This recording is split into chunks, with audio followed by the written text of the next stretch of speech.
cinephiles have come together to bring you strong opinions, controversial statements, epic battles, and plenty of fun. Introducing our host, the man who watches 52 movies a week, drinks 52 beers a movie, loves women but hates the woman, from the foreign land of Canada, our host, Moodz 616. He is widely known as the man who talks too much. His worst enemies are Postmaster P and Pee Wee Herman. He said Hellraiser was overrated and Leprechaun Origins wouldn't suck. He's the full-blooded half-Mexican, JP. Finally, we have the man who doesn't talk enough. He is best friends with Sean S. Cunningham. His favorite horror movie is Gummo. He is your favorite Jew and mine, Jeremy. Together they are known for extending a helping hand to vampircons everywhere. They are the 22 shots of Moodz and horror. Yes, yo, what's going on, everybody? That is right, the 22 Shots of Moodz and Horror podcast is officially back.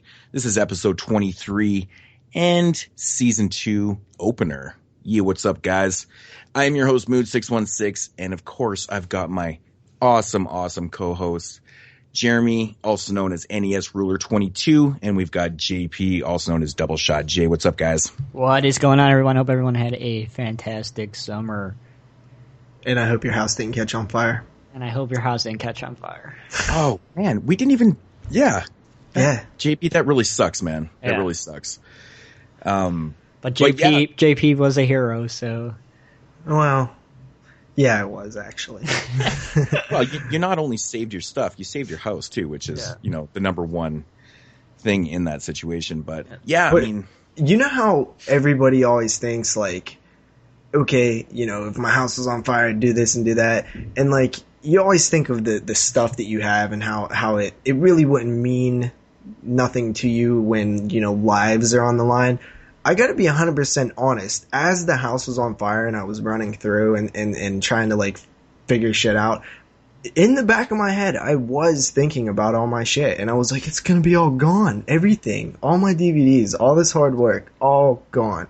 And it was really, really stressful and sad. And pretty much everything came out unhurt, though. I know if Moodz lost his hip-hop and DVD collection, he would go insane. I'd probably find the nearest bridge and just take a head dive up there. But yet, to be honest, JP, I think it's kind of natural, though, that you'd probably you'd worry about that. Yeah. I mean, most people wouldn't admit. They're like, oh, man, my shit's going to be gone, But come on, let's be frank here. We're all collectors, and it'd be devastating. Of course you're going to think that, right? But I'm really happy that everything worked out for you. Yeah. Though. Nobody got hurt. There wasn't, a complete loss. And, of course, your Scream Factory collection is safe. Yeah, I honestly was thinking of the Scream Factories too. That was like the main thing. And then I was thinking about like my dog. Like those were like my two like big things. My grandma had already been safely removed from the house, and I was there was at one point when I could not go. I thought in my head, like, I can't go back in again. It's so much smoke in there. And before I walked out the door the last time, which in my head, it was the last time, I looked at the fire and I pretty much accepted that everything I owned was going to be gone in a couple minutes. And that was one of the worst feelings I've ever had in my entire life. But luckily I did, get up enough courage to figure shit out and stop that from being a reality. I mean, you didn't run back in and save Leprechaun 4. I mean, that's the one thing I would save. Just run in there and be like, where's Leprechaun 4? To be honest, I thought about your situation and, as devastating as it would be to lose, like, all my personal stuff, but how you mentioned your dog? I have 3, and of course I would have went after them first. I swear to God, I was not leaving without my dog. I told my cousin that. I started tearing up when I couldn't find him, dude. It was sad, but he was already out. He walked past my legs. I didn't even see him. Yeah. I mean, I would honestly push my wife out of the way to grab my dogs first. You would pull an Amityville Horror. You would go back. Yeah, you know what, man? I always gave that shit crap before I had a dog. I was like, you can go back in a crazy haunted house to get your dog. But I think I would. I would it's get that it bond, again, man. It's hard to explain to somebody that doesn't have an animal, but it's there. It's that bond. It's really tough to break. So, But yeah, JP, on a lighter note, did you have anything positive happen this summer to you? Got a driver's license? No, not really. Got a car, man. I did get a car, which I'm working on my license. It should have been a long time ago. A lot of issues when I was younger, like, kind of prevented me from really getting them when I needed them, and then, like, just headaches after that dealing with this license thing. But I finally got, like, my permit and a car, and, like, you know, I've been driving, practicing and stuff. I think I'm pretty good pretty soon, so I will be getting my license pretty soon. You know, that's pretty bad. I still don't have them, you know, but I ain't ashamed. Yeah, that's driving. good. Driving sucks. It's too much money anyway. Oh man, especially when you drive a gas guzzler. Yeah. What about you, Jeremy? How'd your summer go this year? It was pretty good. I took a few summer school classes, and besides that, I was drained from the spring semester. So besides that, I pretty much just chilled out. Even though I shouldn't have. I should have found a job or something like that. But besides that, I just chilled and watched movies, because I barely watched anything from January until May. So it's good just to relax for a little bit and not have to, you know, worry about anything. But now I'm back to school and back in the swing of things. Mm-hmm. And this semester's going to be a little bit rougher than the last one, but you know, I'll survive. But I mean, it's looking pretty healthy and fun. Yeah. I mean, I seen the breakdown of some of the films that you guys are going to be doing. Really, really cool stuff, man. It just, it actually, to be honest, I was really, really jealous after, you know, reading that list of films. I just wanted to say, fuck work. I just want to go back to school and do that. I mean, just enjoy it while you can, man. That's amazing. Yeah. Oh. Yeah, that Women in Horror list is pretty fresh. Yeah. Especially since she added Miss 45 to the list. I'm like, oh. That's such a good choice. That is like the ultimate right there. That's such a good one. Well, what have you been up to, Mr. Moodz? I had a busy summer, you know, with work. I was out of town lots this summer for work, and, you know, did a lot of camping and stuff. Just basically enjoyed the summer. Surprisingly, we didn't like have any rain all summer, which was amazing. Hot summer. I really couldn't ask for more. I had a really good time this summer. Did you drink a lot of beer? Drank a lot of beer. Attended way too many weddings. Probably drank way too much, but I've never been to a wedding, and I always hear you talking about, like, oh, I got a wedding to go to, or like this, that. And I've never even been to a wedding ever. Oh man. Yeah, I'm leaving for Vegas. I'm leaving for Vegas tomorrow, and I'm actually in a wedding party there. So it'll be the last one of the year, and probably one of the last weddings for a long time. I don't have anybody else that's, you know, getting married anytime soon, which is such a bonus. I mean, they're exhausting. When you're not in a wedding party, they're okay, because you can relax, but when you're in one, it's a lot of work. You don't realize how much work is actually involved. But, you know, besides that, I'm going to enjoy Vegas. But overall, the summer is fantastic. I watched like hundreds of films, literally. I swear I watched. You do that weekly. Movies. Yeah, you do that anyway.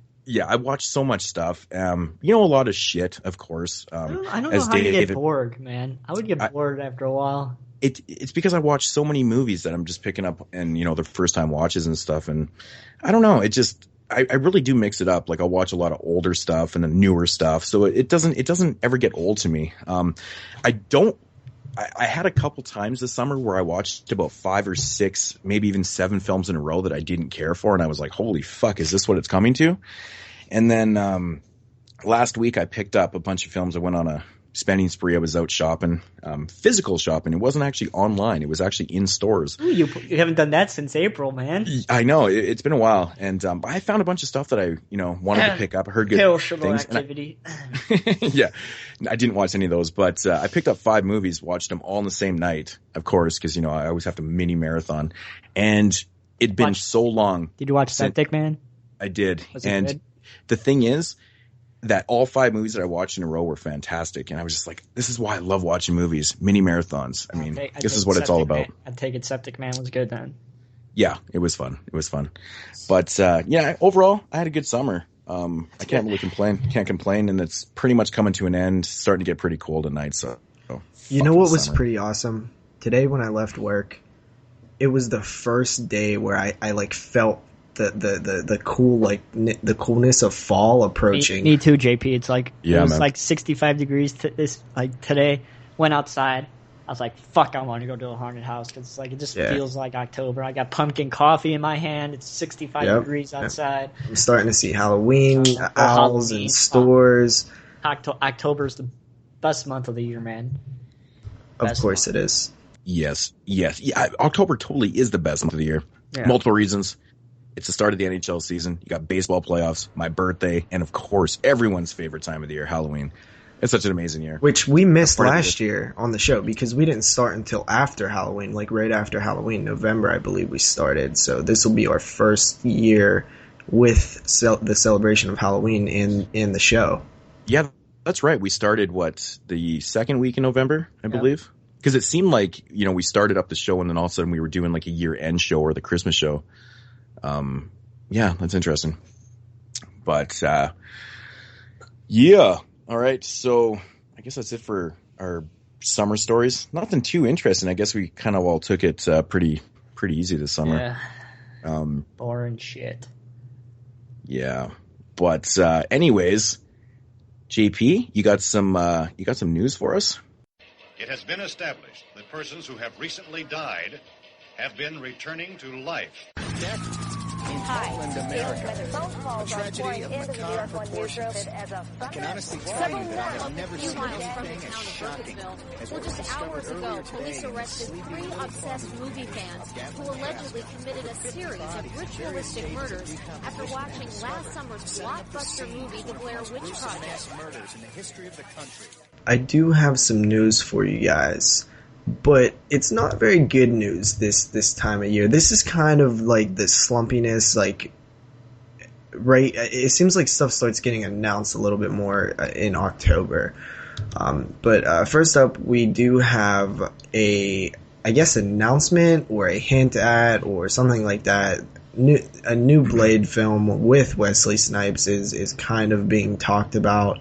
And since he was released from prison in 2013... it's looking good that he's trying to make a comeback with the Blade series. He is 52-year-old Wesley Snipes coming back into the film. Was Wesley Snipes not in the new... He was in the new Expendables film, right? Yes. In the part 3? That's awesome. Cool. I don't know. I didn't think the third Blade was very good, to be honest. Yeah, that was direct-to-video, wasn't it? Nah, I saw it in theaters. Oh. And I was kind of... No, I definitely had a theatrical release, yeah. That was the one with... kick ass. I like them both. Blade 2 is good. I like Blade 2. Ryan Reynolds and what's her face was in that one. I always remember the part in the film where I think it's the chick. She's like uploading music into her iPod and it's like ripping. It's like going so fast for that time. Like it doesn't go in there that fucking fast. That's bullshit. Now we watch it and we're like, look how fucking slow that shit's going. Yeah, exactly. It's so unrealistic. Now you're like, holy fuck, that's slow. But yeah, I know what you mean. The third one wasn't overly the greatest. I haven't watched them in a while. I have to I have them on Blu-ray. I just haven't watched them in a long time. Yeah, I seen that there was a triple pack Blu-ray for I think it was around $10 at Walmart, and I was gonna pick it up. It had all 3 Blade movies on Blu-ray, but I'm not a huge fan of the series. It's kind of actiony, and I've stated many times in the past that I'm not a big action and horror fan, like combined. But I think I need to revisit those first 2, though. I think you might like them a little more, to be honest. I don't know. I mean, okay, this release that you're talking about, are the movies on separate discs? Yeah. I actually don't know. They're like the Austin Powers set and the Teenage Mutant Ninja Turtles set. Oh, okay. Well, that's not bad then. $10. Fuck. Yeah. Pick it up, check it out. Yeah, I think it might have been 15, and that might have been the deal breaker. But I don't know. Mm-hmm. I'll have to look back and possibly pick that up. But the second piece of news is Lars von Trier, right? Yeah. Nailed it. He is working on a TV series, an American English-speaking TV series. It is called The House That Jack Built, and it is going to be currently set to... I don't know if they're going to... shooting will be in 2016, so that's quite a whiles away. I think they're still working on the script, but he did say... it would be a TV series. You'd never seen anything like it before, and never will see it again. You better hold your breath. Now, is this going to be on cable, or is it going to be on HBO or something like that? Because Lars von Trier doing a cable show, I don't know about that one, but it's on HBO or Showtime or something like that. I think could be I agree with that, man. If it's like an HBO series, I think it could be pretty damn cool. Yeah. But like Lars von Trier's way too out there and way too. I don't think we'll get the full extent of Lars von Trier's genius if he makes a cable TV show, because he's going to be edited and cut mostly to shit, as we know. Even his films, he gets cut from shit. So him trying to make a cable TV show, I think it's going to be a ginormous failure. It's got to be a cable show. But if it's it has to be. If it's on like FX or AMC, they have a little bit more leeway than, let's say, NBC or something like that. But I don't think it's going to succeed, because it's Lars von Trier is too out there. Mm-hmm. Yeah, and I don't think the general public will I can't even imagine like a major network even being interested in his work. Yeah. So that's why I'm kind of leaning towards it would totally be like a cable thing. Especially HBO. I mean, why not HBO, right? Yeah. I mean, they've tackled so many different types of shows and whatnot, so he fits kind of that mold. I think it would work perfect. It's pretty intriguing. Yeah. Yeah, definitely interesting. I can't really say much on it because I've still not seen. I don't think I've seen any of his films, but I did grab the Antichrist Criterion Blu-ray. I've yet to watch it, but that's something I'll probably do pretty soon. Mm-hmm. That's like my least favorite of his films. Really? Yeah. And that's actually, that's interesting too, because I think it's a pretty interesting film. I'm not saying it's a bad film, but totally. I get out of Nymphomaniac, Melancholia, and Antichrist. I mean, Melancholia is my favorite for sure. The cinematography in that movie is fucking brilliant. And then Nymphomaniac, but Antichrist, it's a good film, but it's on my least favorite of his. I think the major films. That film sold me with just having William Dafoe in it, though. Yeah. I mean, William Dafoe is such a good fucking actor. He's in Nymphomaniac, so. Yeah, exactly. Yeah. All right, so the next piece of news is a trailer release, and ABC's A Death 2 trailer hit. That film will be released in VOD platforms October 2nd, with a theatrical run set for October 23rd, or 31. Why the hell did I say 23rd? October 31. That's pretty late, like long after the VOD release. I'm surprised about that. It's about normal. It's usually 3 to 4 weeks after. Yeah, but it'll probably only be in like a dozen theaters and art house theaters. Definitely. I was interested that you got the date wrong at first when you said 23rd. Then you corrected yourself and said the 31st. Why didn't you just say Halloween? Because I'm reading. Busted JP's balls already, dude. I thought that was very intriguing. And October 31st, like it's like a total random day to everybody listening. They're like, oh yeah, the 31st, yeah, Thursday or Friday. It's a Friday this year. No, I'm just busting your balls. That is pretty awesome. It is on the weekend. But no, have you guys seen the trailer to this? Yeah. No. I normally don't watch trailers, but I was a little bit interested just to see like the tone, I guess. Mm-hmm. And I gotta say, it doesn't look that awesome to me. Yeah, it's definitely not going to be like VHS 2, that's for sure. But I'll watch it anyway. Mm-hmm. I mean, how many times are they going to be able to do this? Will this one make your top 10 list? With the amount of films that I've watched this year so far, probably, but it could change. No, it's probably not going to make my list. I've been banging off the 2014 releases lately. Because ABC's A Death 1, it did make your top 10 list. We're going to get into this, JP. You know what did it? Maniac, yes. Fucking Maniac! Still busting my balls about that shit. Good times. Maybe we'll have some more shockers this year. Yeah, so ABC's A Death 2, I still love the concept. I still think that it could be awesome, but I don't know, man. I just don't think they're putting... I actually don't... on paper, shouldn't it be a complete success? Like, I don't understand why the trailer didn't, like, kind of wow me, It's like I still think the concept is genius. Yeah, it's a trailer, man. I don't know. I have such a hard time judging films by trailers and stuff. Yeah, I don't know. I sometimes I can't take, new trailers serious at all. What are you guys' thoughts on See No Evil 2? Now, I'm very curious about that one. I have not seen the trailer. Yeah. I know a lot of people are kind of disappointed with the trailer, but I actually avoided it. Yeah, I think the film is actually going to be pretty badass. Well, looking forward the way I look at it is, if it's even better or slightly better than See No Evil 1, then it's a success. I mean, it's been how long since the first one? Yeah. If they're able to even make it slightly better, I think that's against it. How often does that happen? Just the lineup has to have some potential. There's talent there. Mm-hmm. And to see the Soska sisters do something like this, it's like Ty West doing Cabin Fever 2. I'm very, very curious about this because Ty West disowned Cabin Fever 2. I understand that, but he still did it, and there's still a cut of his film out there he wants. Well, they cut his film to shit. I think if there was a Cabin Fever 2 director's cut come out, sometime in the future or whatever, I think he would not disown the film like he did. Yeah. But I can't see the Soska sisters making them being spotlighted in the mainstream like this. That's like if Ryan Nicholson comes and makes it. How mainstream is it though? It's pretty mainstream. WWE is promoting anything on Raw and stuff, so it's kind of associated with WWE is pretty damn mainstream. Yeah. I mean, don't they play trailers during wrestling? Yeah, but it is going direct to video, right?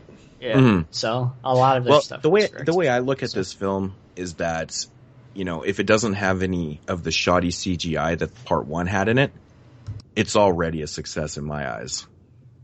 I mean, I think that, in my opinion, that was one of the things that really hurt that first film was there was some bad CGI in that film.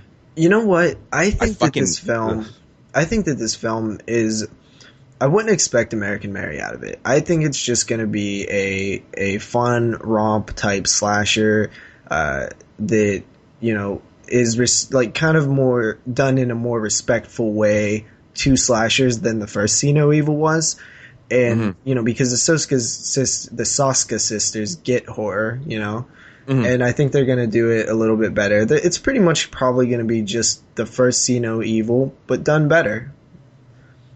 I think I think it takes place in a hospital, I think, if I stand corrected, I think it does. Which already strikes my interest as it is.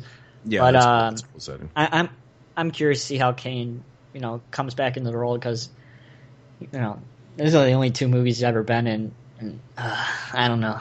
I think he just needs to leave. I'm not even gonna get into wrestling right now, but he's getting into a little bit of an old man, so I guess that's another reason why they make the film because you don't want him to get too old, but. Yeah, I mean, I'm looking forward to it, but I'm not expecting something great. I think people need to lower their expectations a bit, just a bit. To be honest, I'm more intrigued that the Soska sisters are just they're just putting something else out. Yeah, but you know what? I mean, it's only their 3rd film, so and that's the thing. Like I really enjoyed both their their first 2 films. And you know what? Good for them. Good for them for getting a big big deal film with a big. Studio WWE and stuff like that. That's awesome. The Soska sisters are definitely, making it in the game right now. And I like to see that. And, I'm a little disappointed that they're going to be doing action films next though. Why Ty West is doing a Western. That's awesome. Yeah. A horror Western. Well, his name's Ty West. Which is guess that totally makes sense, awesome. Right? Yeah. That's exactly what we need more of. I mean, we've talked about this many times before is there needs to be more Western horror films. Yeah. I want to see a Western slasher. I mean, I think the majority of the Western horror films, I think the majority of the Western horror films that I've seen have been kind of more on the supernatural, side of things and whatnot. But yeah, I think it's like a straight up bona fide slasher film, with a guy with fucking spurs and cowboy boots on. That's pretty awesome. Riding it on a horse. Yeah, that's like the Ghost Town fucking cover. He's wearing that. Totally. He's wearing a hat and cowboy boots and spurs and all that. Yeah. So next up is Hemlock Grove. This has Netflix, the Netflix series that I've still never seen, has has been greenlit for a 3rd season, but it will end the series. 3 seasons, that's it? Yeah, it's kind of... I don't know. And that Hemlock Grove, that's the one that's coming out. Scream Factory's putting out the season one. But is season 2 like on right now? I don't watch TV shows, so I have no fucking idea. But it's like season 2 going right now. Anybody knows? No idea. Yeah. I actually don't know much about. Season 2 is on Netflix right now. Okay, I don't actually know a lot about the series, but it does intrigue me that they're putting it out. So, you know what looks like a badass trailer, like the new season to American Horror Story seems fucking amazing. The trailer looks so good. I mean, the main character's a clown, so that's like already fucking awesome. Yeah. I don't know what the fucking deal is with those American Horror Story seasons, but they are so overpriced. I mean, the 2nd season is still going for like ridiculous amounts of money, and I'm like, aren't they doing season 5 right now? Season 5? Are they only on season 4? Yeah, it's season 4. Are they? They're just doing season 4 right now. Okay, yeah, it's whatever. Not released yet. I don't watch any of these shows like as they're broadcasting, but yeah, even season 2 is just like doesn't want to seem to go down in price, and I don't fucking get it. Well, I think that based on everything that I've heard, I think we're kind of doing ourselves a little bit of like, you know, it's a little unjust that us 3 who are such big horror fans have still not gotten American Horror Story, because everybody that I talk to, everybody has told me that I would love it. And maybe not the 1st season, or maybe not one of the seasons, and you know, this next one looks pretty good. So I think all 3 of us I think we all own the 1st season, right? JP, can I just say something random quickly? Yeah. All right, so you're going to love this, JP. So in my first day of my women in horrors class, the teacher asked, like, what horror movie you watched first that, you know, stuck in your mind. And about 10 or 11 people said Child's Play 2. And I just fucking – it just made me laugh so hard because, you know, that movie changed a lot of people's lives. I think, JP, you said that, like, that was one of your memories, too. The ending of Child's Play 2, right? Oh yeah, the factory scene. I love that. Yeah, that's interesting too. Is a lot of people in your class around the same age as you? Yeah, but it just like made me laugh. That's interesting. Like they're like, oh, I watch it on HBO at 3:00 in the morning, and that's how I remember it. It's like it's such a random movie for people to like remember. You know, Child's Play 2, but you know, yeah, it's that factory scene, man. It's got to be that factory. Yeah, it's classic. Sorry, random plot. Yeah, so we all need to see American Horror Story, but Hemlock Grove is, from what I've heard, it's mixed to bad reviews, so that's not that great. Yeah, that sucks, man. I've been watching actually quite a bit of TV-related horror stuff. I recently picked up the 80s complete series of The Twilight Zone, so I've been kind of muscling through that. Moodz Most Wanted TV show. You know, it's interesting. I completely forgot how they had done that TV series back in the 80s. So every episode actually had like 3 parts. You know, they would do like their full length half an hour episodes, then there'd be like an 8-minute kind of short, and then there'd be like another 20-minute, you know, episode, but it would be all considered episode 1. So basically, I think when you're watching it back in the day when it was airing for like a full hour kind of thing. It's pretty interesting when you watch it on the DVDs. But I got to say though, man, holy fucking shit. This complete series was put out by CBC, the same people that put out the Monsters box set. And I was basically assuming that the box set was going to come exactly like the Monster set, you know, in 3 keep cases with, 4 or 5 discs a piece.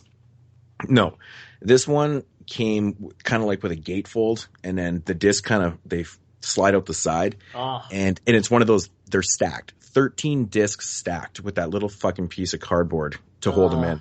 I couldn't believe it when I opened it up. I honestly, or not when I opened it up, I actually was watching Terror for Tom's video, and I had to comment, and I was like, are you kidding me? That's how it's fucking packaged. I was so disappointed, but to be honest, it's about the content. So, I've been enjoying it, but yeah, just anyways. I tried to find like a 13 discs flipper disc. Yeah, I know, right? Oh, fuck. It was just devastating when I opened it up. But. Shout Factories has, those big flipper disc cases. I would assume they're out there, but it doesn't seem like the artwork is, you said it's like a box, so. Mm-hmm. Yeah. Mm-hmm. Yeah, I've been actually picking up quite a bit. I picked up Bates Motel season 1. Still haven't watched it, but been hearing good things. I've seen those at Family Video. I haven't bought them yet. Yeah, so got too many series to get to. I seen Hannibal was selling for like $10 for the first season. I was like, holy fuck, that's cheap. That's really I've heard cheap. amazing things about Hannibal. Mm-hmm. So, I mean, I might just grab it just because, and I mean, I'll eventually get to it down the line. I got way too many things to watch, but along with the season 4 of Walking Dead, I haven't even seen it yet, so. Well, I'm still on season 2 of that, so. And season 5's coming back. A few weeks. Yeah. So is that it on Hemlock Grove? Yeah. Hemlock Grove, yeah. Yeah. Alright, after that, Joe Dante has went and said that, I mean, this has been talked about for a long time, but the Gremlins reboot is moving forward again, I guess. I thought I read that he said he's going to have nothing to do with it. He did say that, but he said Warner Brothers and Amblin are the ones doing it, and that they have some big name people attached to it with some good concepts and good ideas that they've created over time, and they haven't really went after it until like now. So I guess they're actually moving forward with it. I mean, I think we all know the thing with this is CGI. Like, everybody's worried about the CGI, which it should be. Ugh. There's fucking CGI Gremlins. I'm probably gonna fucking jump off a bridge. That's like the charm of the original film, and they're just gonna fuck it up with CGI looking things. Completely, man. You can't CGI the Gremlins. It makes no sense. It's just really gonna kill it. I mean, at least for the older, the people that have seen the original Gremlins, maybe not for the new people. But the film is, relatively popular in the mainstream community, so I would assume a lot of people have seen it. So totally. Yeah. I'm more referring to maybe the younger crowd that it might be even appealing to. I'm assuming it's going to be a PG film, so I don't think they're going to go too extreme with it. But I think that's the last thing that all of us fans want to see is CGI Gremlins. Come on, PG, huh? That'd be interesting if it's PG. You don't think it's going to be? I think it'd be PG-13. Isn't Gremlins 2 PG-13? They're both PG-13 or PG, one of them. Yeah. I think the original one is I haven't actually remembered, to be honest. But yeah, you could be right about part 2. Part 2 might be PG-13. Yeah. Because, I think Poltergeist 2 and 3 are PG-13. Or Poltergeist 3 is PG-13 and 1 and 2 are PG. Are you saying Poltergeist? Isn't that what it is? Poltergeist? Poltergeist? Poltergeist. Poltergeist? Poltergeist. I'm not. Now you're making me say fucking trauma movie titles. Fuck you, JP. I do that actually quite a bit. That's what it sounds like you're saying. I'll say Poltergeist sometimes when I'm actually referring to Poltergeist. Fucking bad. It's awesome. But yeah, dude, I don't know, man. I don't think that's going to be very appealing to anybody. I don't think that's going to do well. I mean, with the people, but I don't know. What are your thoughts, JP? I just think that it's going to have CGI in it, and it might be interesting. Maybe they've thought of some new ideas with the Gremlins, but no matter what, I think that it will be successful because it probably will be PG-13, and it probably will get asses in seats, kids in theaters. Well, what I meant by, not being successful is I meant just with the fans. I mean, I think financially it might do fine, but I think it'll do great, to be honest. Yeah, I don't know. I think it's going to be a real mixed bag. People are going to be just completely against that. Yeah, CGI us. bullshit. Yeah. I don't know. We'll see. All right, so The Walking Dead is doing a spin-off, or I guess they're calling it a companion series, which I guess it's supposed to be set in the same world, but it's just a different group of people, but it's during the same events. All right. I haven't watched The Walking Dead. That took me a second to process that. That's interesting.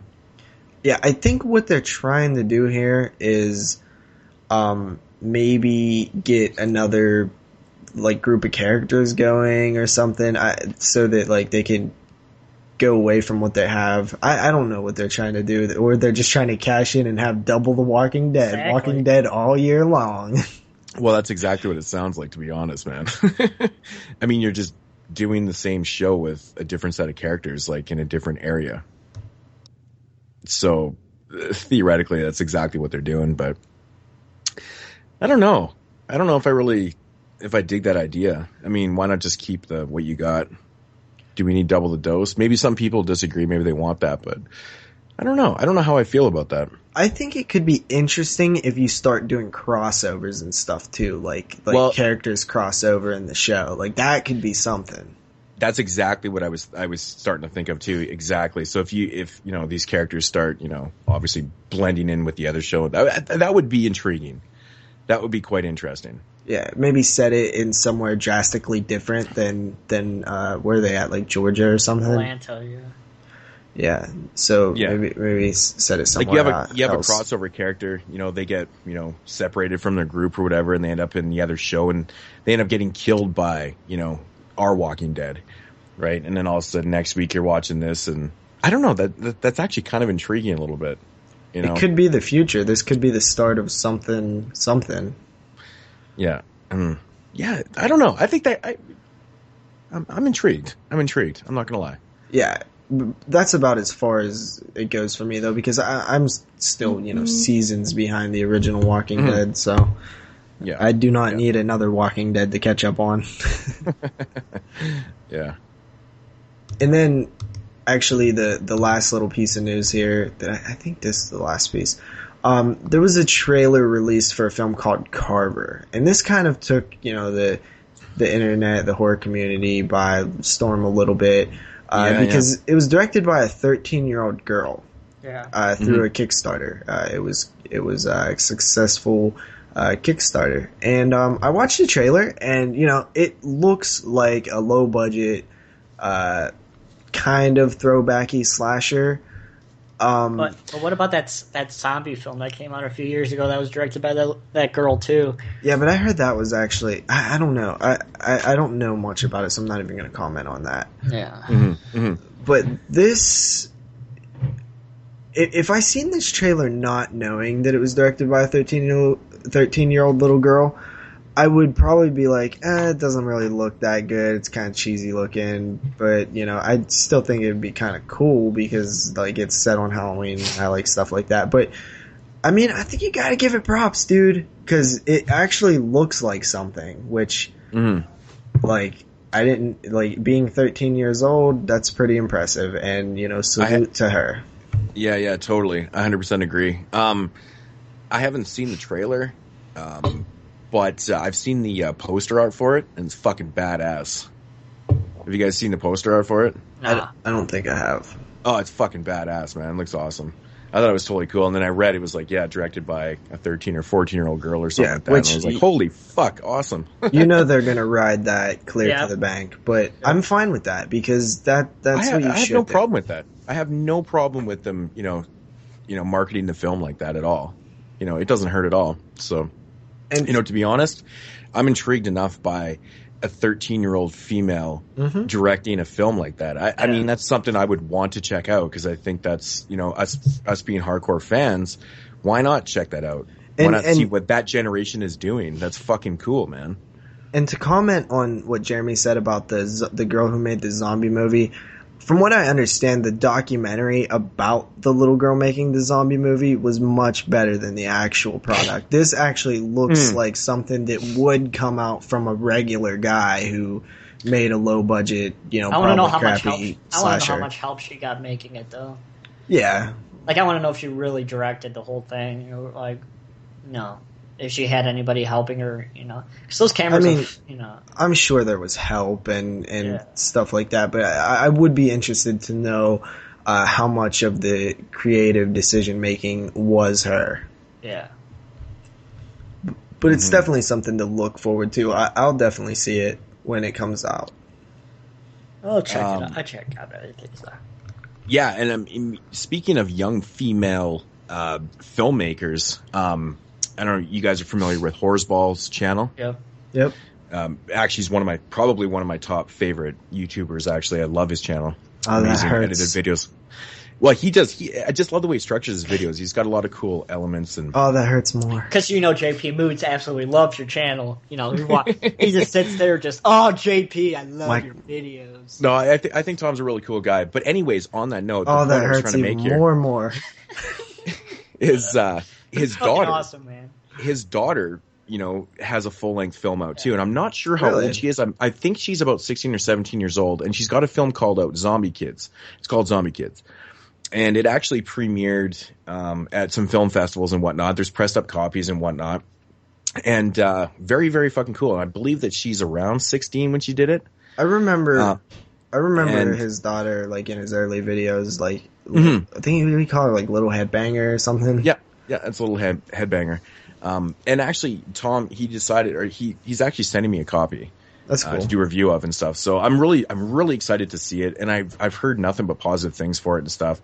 The one condition was he wants you to give an honest opinion, like an honest review, which I always do. That I really respect that. I really do respect that. Yeah. So and I will. Because you got to be honest then. I will. I'll totally be honest with it. But I'm really intrigued because once again, it's a young female film director, and I think that's just totally awesome. Totally cool. So, I wonder what she shot on. That'd be interesting. Yeah, I don't know. I should ask. Yeah. Anyways, I thought I'd throw that in there, considering it was relevant. That's something I didn't know. So thanks for that. And that kind of wraps it up for news. But do you guys remember anything that happened over the summer that you thought was significant in any way in terms of news? Man, I am not gonna lie. When you read the news off during these casts, I'm hearing it for the first time. I try to avoid like everything. I'm weird like that. I like to be surprised. I really do stay off the news sites and stuff. I know you're frequent on those ones, but I don't know, man. Except for like the major announcements and stuff that get posted on Facebook and whatnot, that's pretty much all I have. I know there was lots of really cool titles that were announced that aren't even out yet, so that would take all fucking day to name those off. The one title that I was really intrigued by that was announced this summer by Scorpion was To All a Good Night. Yeah, the 1980. Yeah, directed by David Hess. Yeah, I think that's so damn fucking cool that's getting cool. An awesome release by an awesome company. So that was one release that really intrigued me this summer, but there's just so many to mention. Yeah, Scream Factory announced a bunch of stuff that some people were a little less happy with than others.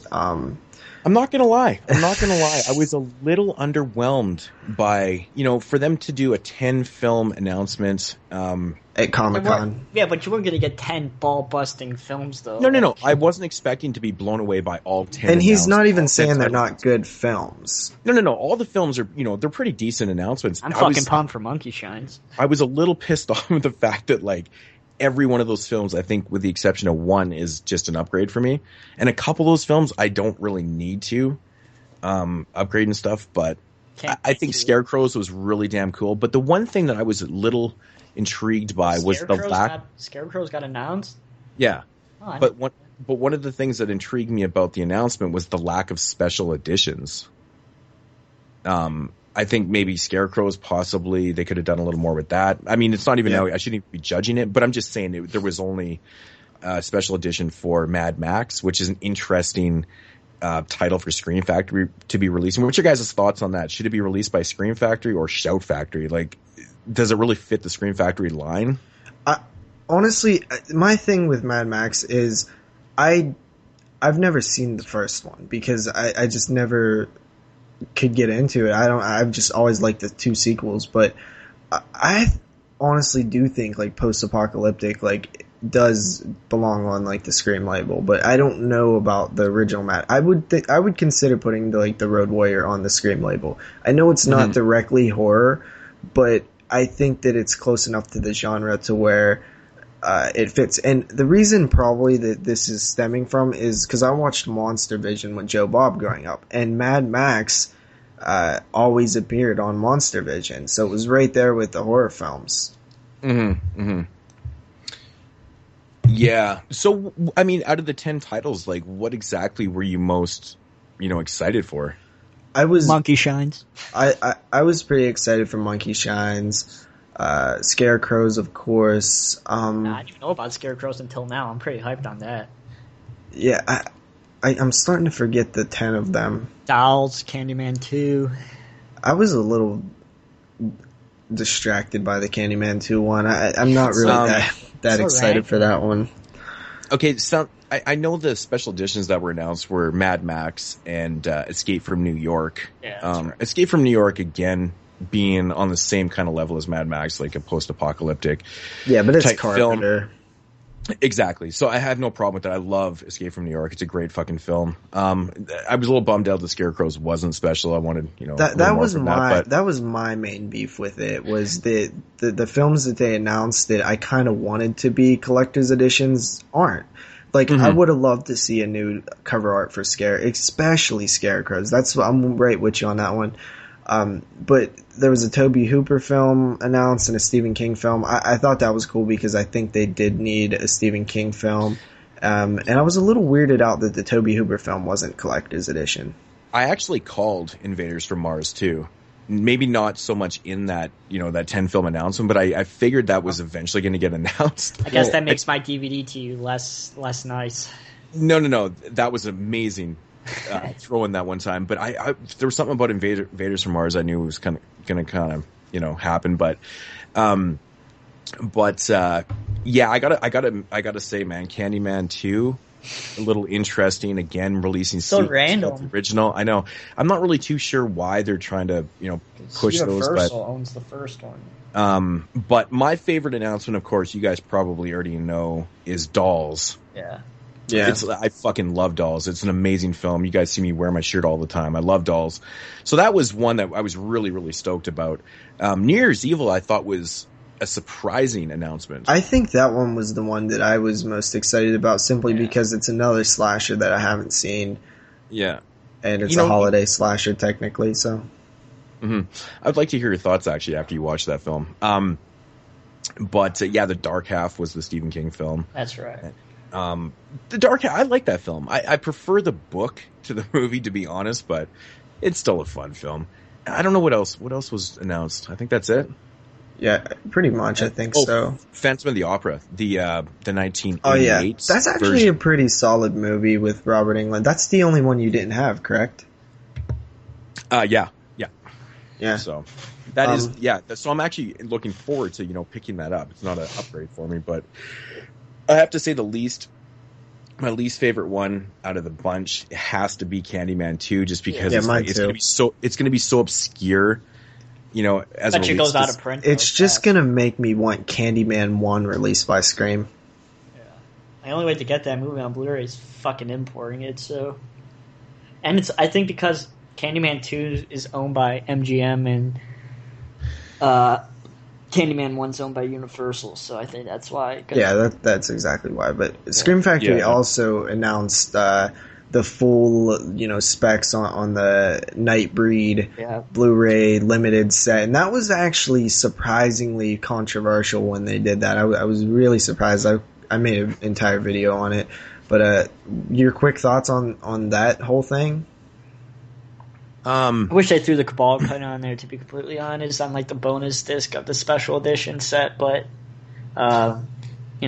anything looks better than what I saw 2 years ago, so I'm just happy seeing it. I didn't understand what you just said. Okay, this movie is not the Cabal cut. Yeah, because the Cabal cut is everything. Yes. It's just like all the footage they found. But they did add in the special features of the third disc all kind of like unused footage. Mm-hmm. Yeah. I don't know. I don't know why everybody was kind of like bummed out that it wasn't the Cabal cut, because from what I understand, yeah, but that's what the Cabal cut was known as. The Cabal was known as like the better cut at the time, but really it was just all the footage. And from what I understand, I've never seen either cut, but it's pretty unwatchable from what I understand, because it's just super duper long. It's not because it's super duper long. It looks like garbage. But wouldn't you rather have the director's cut than I have to see it, you know. It's probably a slimmed down version of the Cabal cut. That's probably exactly what it is. It was almost 3 hours, wasn't it? Yeah, it was close to 3 So hours. how long is the director's cut? Does anybody actually know? I think it's like 125 or something. I think they said pretty good. They said in the announcement, I think it was like 40 minutes of different footage than the original theatrical release, but I think it was like only 20 minutes longer or something like that. Oh yeah, okay. My thoughts on the Nightbreed release. I have no problem with them, releasing a limited edition, with the that includes the director's cut plus the R-rated theatrical version. And I believe, is that a Blu-ray too? No, yeah, it is. It is? No. That's right. I'm pretty sure it's a Blu-ray version of the theatrical cut. Okay. Oh. And then plus that edition has the extras, right? Yeah. That aren't on the standard edition. So the standard edition just comes with the director's cut of Nightbreed, and basically that's it. No. There's extras. Okay, are all the extras being included on the standard that are included in the limited, or is it just some of them? Just some of them. I think what it is on the... Alright. So fucking confusing. It is confusing. So the way I thought of it, I thought there was some special features on the standard edition, but not all of them. That's the way I kind of took it. It kind of is like that, but I think the limited edition has the extra footage, but I think they share the same features like featurettes and commentaries and stuff like that. But I think the main bonus in the limited edition in terms of content, extra content is extra scenes and stuff like that. I think that's mainly what it is. Okay. Yeah, like I said, I have no problem with, Scream Factory releasing a limited edition to 10,000, I think it is, or something like that. Of the directors of the limited edition. It's fine. But I think the price is so outrageous. I can't justify. The issue. The price just seems insane to me, because if you're going to buy the regular edition, just the standard director's cut with some extras, it's a normal $20, right? It's your normal $20. It's fine. But, to get the one extra Blu-ray with the R-rated and some extras, and you're going to bump up the price $60, I think that's just actually insane and kind of I can't justify it at all. And it's such a shame too, because I would love to have that edition, but I'm not fucking paying $80. I mean, come on. I'm just not paying $80. There's no way. No, that's outrageous. It is outrageous. For myself, I don't understand how. I mean, I understand there's 10,000, but they couldn't have the price a little lower. Well, I think why though? Because they obviously sold, so they were they estimated the right amount that people were going to pay for it. I guess, but I mean that's hardcore, man. That's fucking unbelievable. I mean, the way I look at it right now, this edition, the limited edition Nightbreed, is $80. I mean, I just went out and picked up the Possession, special edition limited for a little bit less. I think it was $64 for it. But man, that edition, dude, is on a different fucking playing field than this one. Okay, it doesn't even compare. You have to see how big this fucking thing is, how much is involved, the booklets, there's sound. It's crazy. I mean, I haven't seen this, up and close and personal, but I don't think it's going to be comparing to that Possession edition that's actually cheaper. Yeah, I know you love that edition more than anything. Oh man, I'm actually just blown away by it. I can't believe that much effort was put into an edition. It's really, really unbelievable. But my point is that it's actually cheaper than this edition. Yeah, but it's just going to be a bigger case, a little thicker case with a slip cover.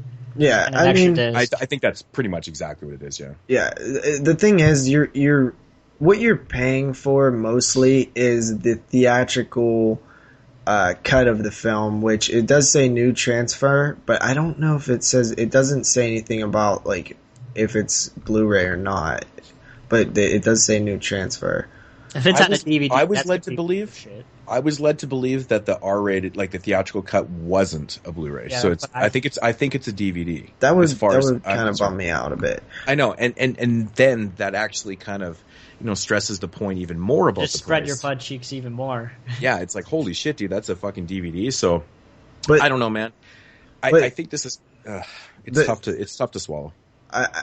Just really quickly to get back to like the special features, just so we could kind of cover that. They do seem to have like the majority of like the new like features, like the director's cut presentation and introduction and audio commentary, some featurettes like that. All that stuff is on both editions. Okay. The bonus disc in this. The bonus disc features in the limited edition is like deleted and alternate scenes, which is 20 minutes. Some like prosthetic classes, like stuff like that. That they probably show some of the creatures or whatever. Like a few interviews, like makeup tests. It's like very minor stuff, like stop motion, lost footage, extended torture scene. It's mainly to do with like scenes and stuff. Probably very raw. So not too great. Anyway, I think we all kind of agree it's overpriced. None of us would really pay for it. And but it sold, and we have no problem with Scream Factory offering a higher product, for more money. Yeah, like I said, that's fine. I mean, if you're willing to pay the money, all props to the people that bought, the $80 version. That's cool. Premium was the word I was looking for. A premium product. Premium product. That's a good word. I like that. That's nice. So, but yeah, I don't know. Well, I think we that's got it our from Scream Factory talk in for this episode. Scream Factory is actually, well, since those announcements at Comic-Con, which were about a month ago? Yeah. About a month ago? Month and a half ago. They've been very, very quiet. They haven't really done anything because from what I've read, I don't think people were overly that impressed with this 10-film announcement. I think a lot of people were disappointed.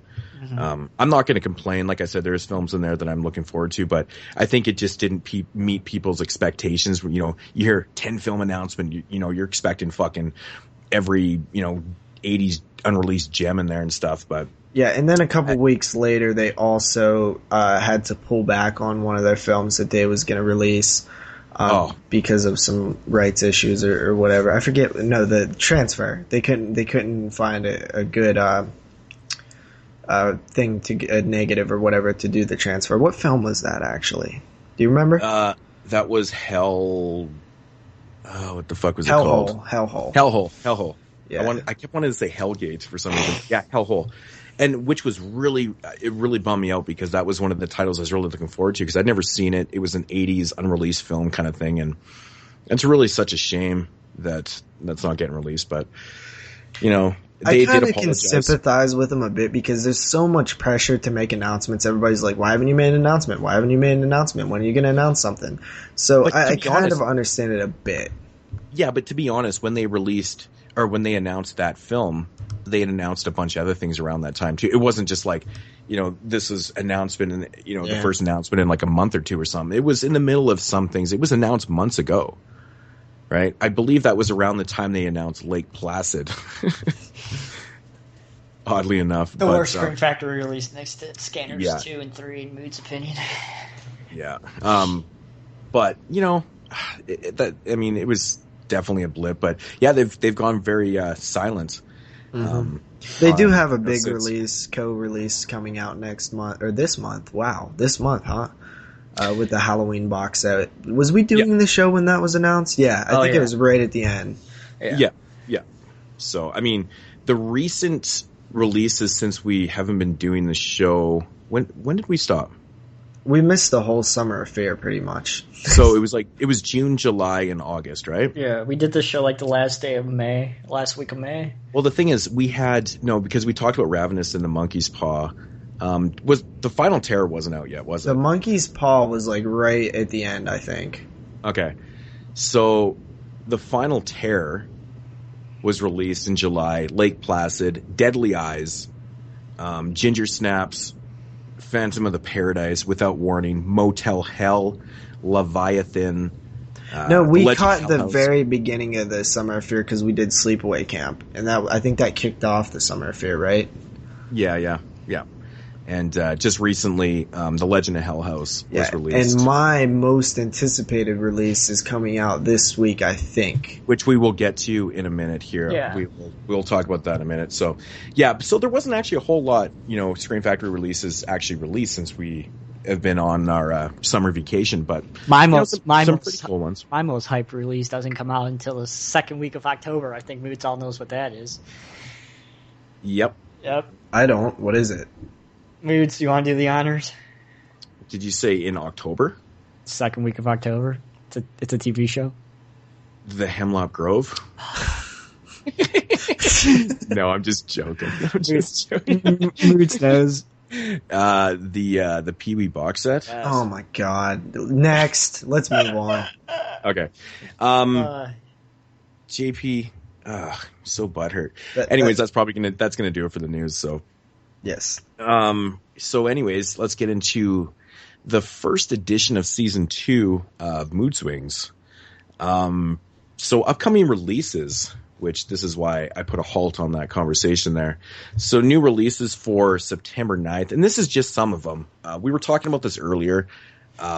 We need a better, a site where they they announce everything. They have the list of everything that's coming out. It's hard to find though. But September 9th, this Tuesday, Scream Factory is proud to release Pumpkinhead on Blu-ray. Oh yeah. I know Dustin was talking about it, so yeah, I think this release is going to do very, very well in sales. I think a lot of people are really excited for it. Did you see that cover art, baby? Oh, yeah, it's fucking fantastic.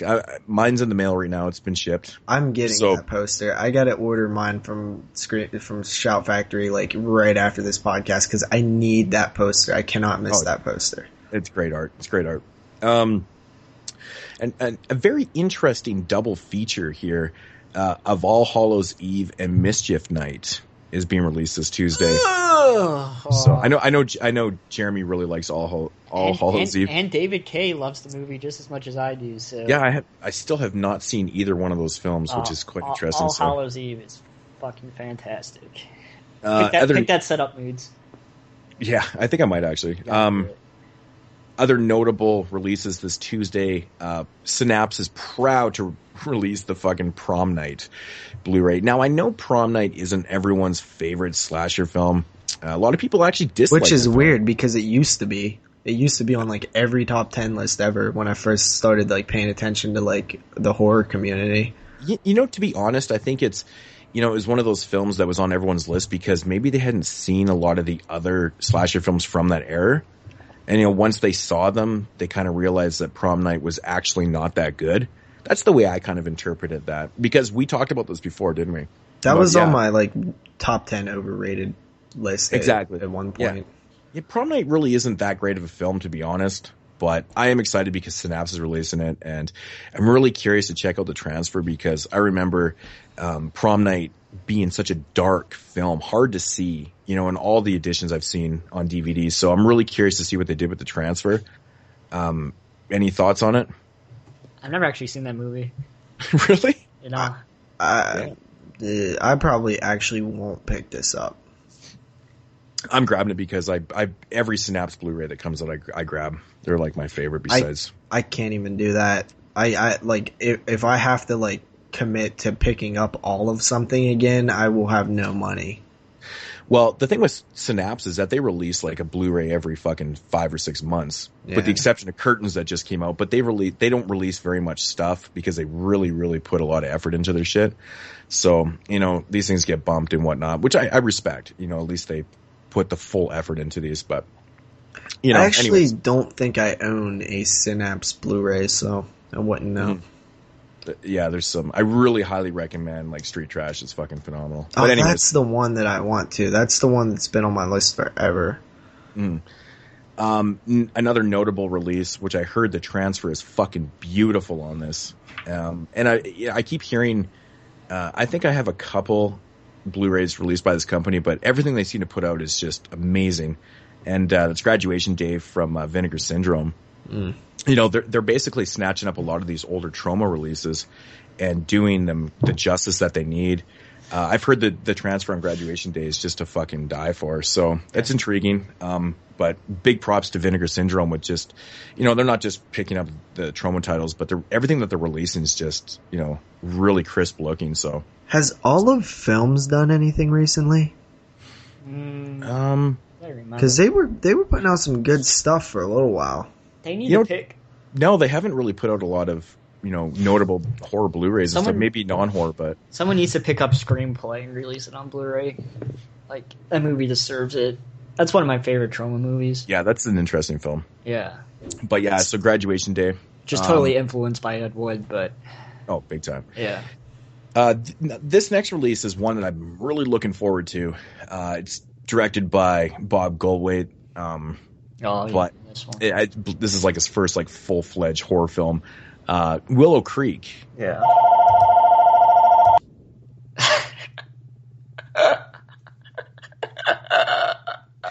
That's an easy edit. So right after I say Willow Creek, I edit that out.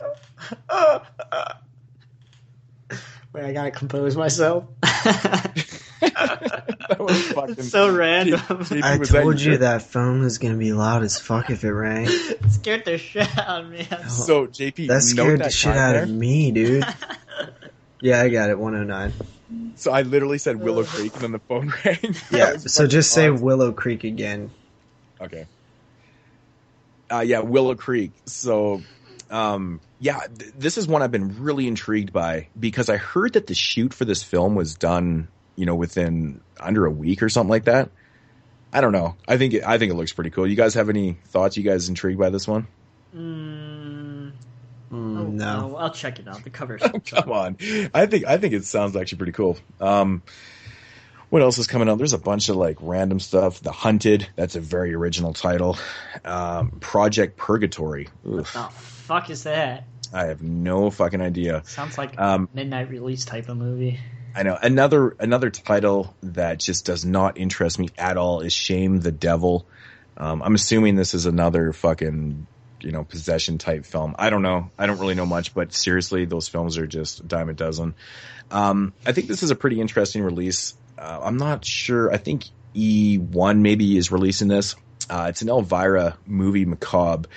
Well, they haven't done one of those in a while. They're still doing those? No, it's a coffin tin set. And it's got like 13 discs in it. It comes in a coffin tin set. And it has like 30 fucking movies in there. So that's pretty interesting. The price is outrageous. I think it's around like $89. So I don't think any of us will be picking it up. Too rich for my fucking $88.50 too much for me. Yeah, it's just okay. I was intrigued by this release. Was Jennifer's Body released on Blu-ray before? Yeah, I have it. Buy Jennifer's Body. Yeah, I have it. Okay. How the fuck you had that movie, JP? There's another release I like that movie. coming out this Tuesday on Blu-ray, and I was intrigued by that. I was like, I thought that movie was released before. I think the dialogue is absolutely some of the worst dialogue in ever. I don't get it. It's way too unrealistic. Oh man, seriously, I think it's kind of fun. No, I think the overall product isn't that bad, but yeah, I kind of agree with the dialogue, dude. It's good. really annoying. Nobody talks like that. Dude, I know, man. I talked about this in a video recently about how when you're watching a film, no matter how bad it is, if the dialogue is just pure shit and doesn't make any sense, and it really ruins it, doesn't it? Yeah, because people don't talk like that. I know. If people don't talk like that, it's just no, whatever. But anyways, for the last one that's listed on here is Killer Mermaid. I can honestly say I know there's another film that Danny always Killer Mermaid. It's called She Creature, and it's apparently like a mermaid film. I thought the movie was named Killer Mermaid. There is a movie called Killer Mermaid that's coming out this year, I think. This one's coming out Tuesday called Killer Mermaid. Oh my god. Now, what I was saying is that I've always wanted to see like a Killer Mermaid film, and there is one that's notable. It's called She Creature, apparently. There's a few out there. I've never seen any of them, so this kind of caught my eye. I was like, Killer Mermaid, fucking awesome. I know David's just cursing the fucking, the audio right now, but yeah, I would check it out. If it's $10 or something, I'd pick it up just based off of the fact that there's not many Killer Mermaid films. Exactly my point. So, yeah, that's gonna do it for the releases. Do you guys know of any other releases that are coming out that you can think of that weren't mentioned there? No, not any that's coming out next week. Next week? I don't know anything next week. This Tuesday, yeah. So the following week, there's lots of releases coming out. So, but yeah, I guess that'll do it for the upcoming releases. I wanted to give a big shout out to a company. I don't believe I have actually ever given these guys a shout out before, but I'm going to do it because I think they need to be, recognized. And it's a Canadian company called Black Fawn Distribution. They're relatively new. They only have, they're just releasing their 6th title right now. Is it the Disco Path company? Yeah, they released Disco Path. That's one of the very first release. They're releasing some films down here on the Level 33 label. So The Legend of the Psychotic Forest Ranger. So it's kind of like that backwards thing with IFC being released on, Mongrel and MO Pictures up in Canada. I don't know, it's weird. But I remember reviewing The Legend of the Psychotic Forest Ranger and, from this company, Black Fawn, way back on Body Bags and going, holy fuck, man, this movie's terrible.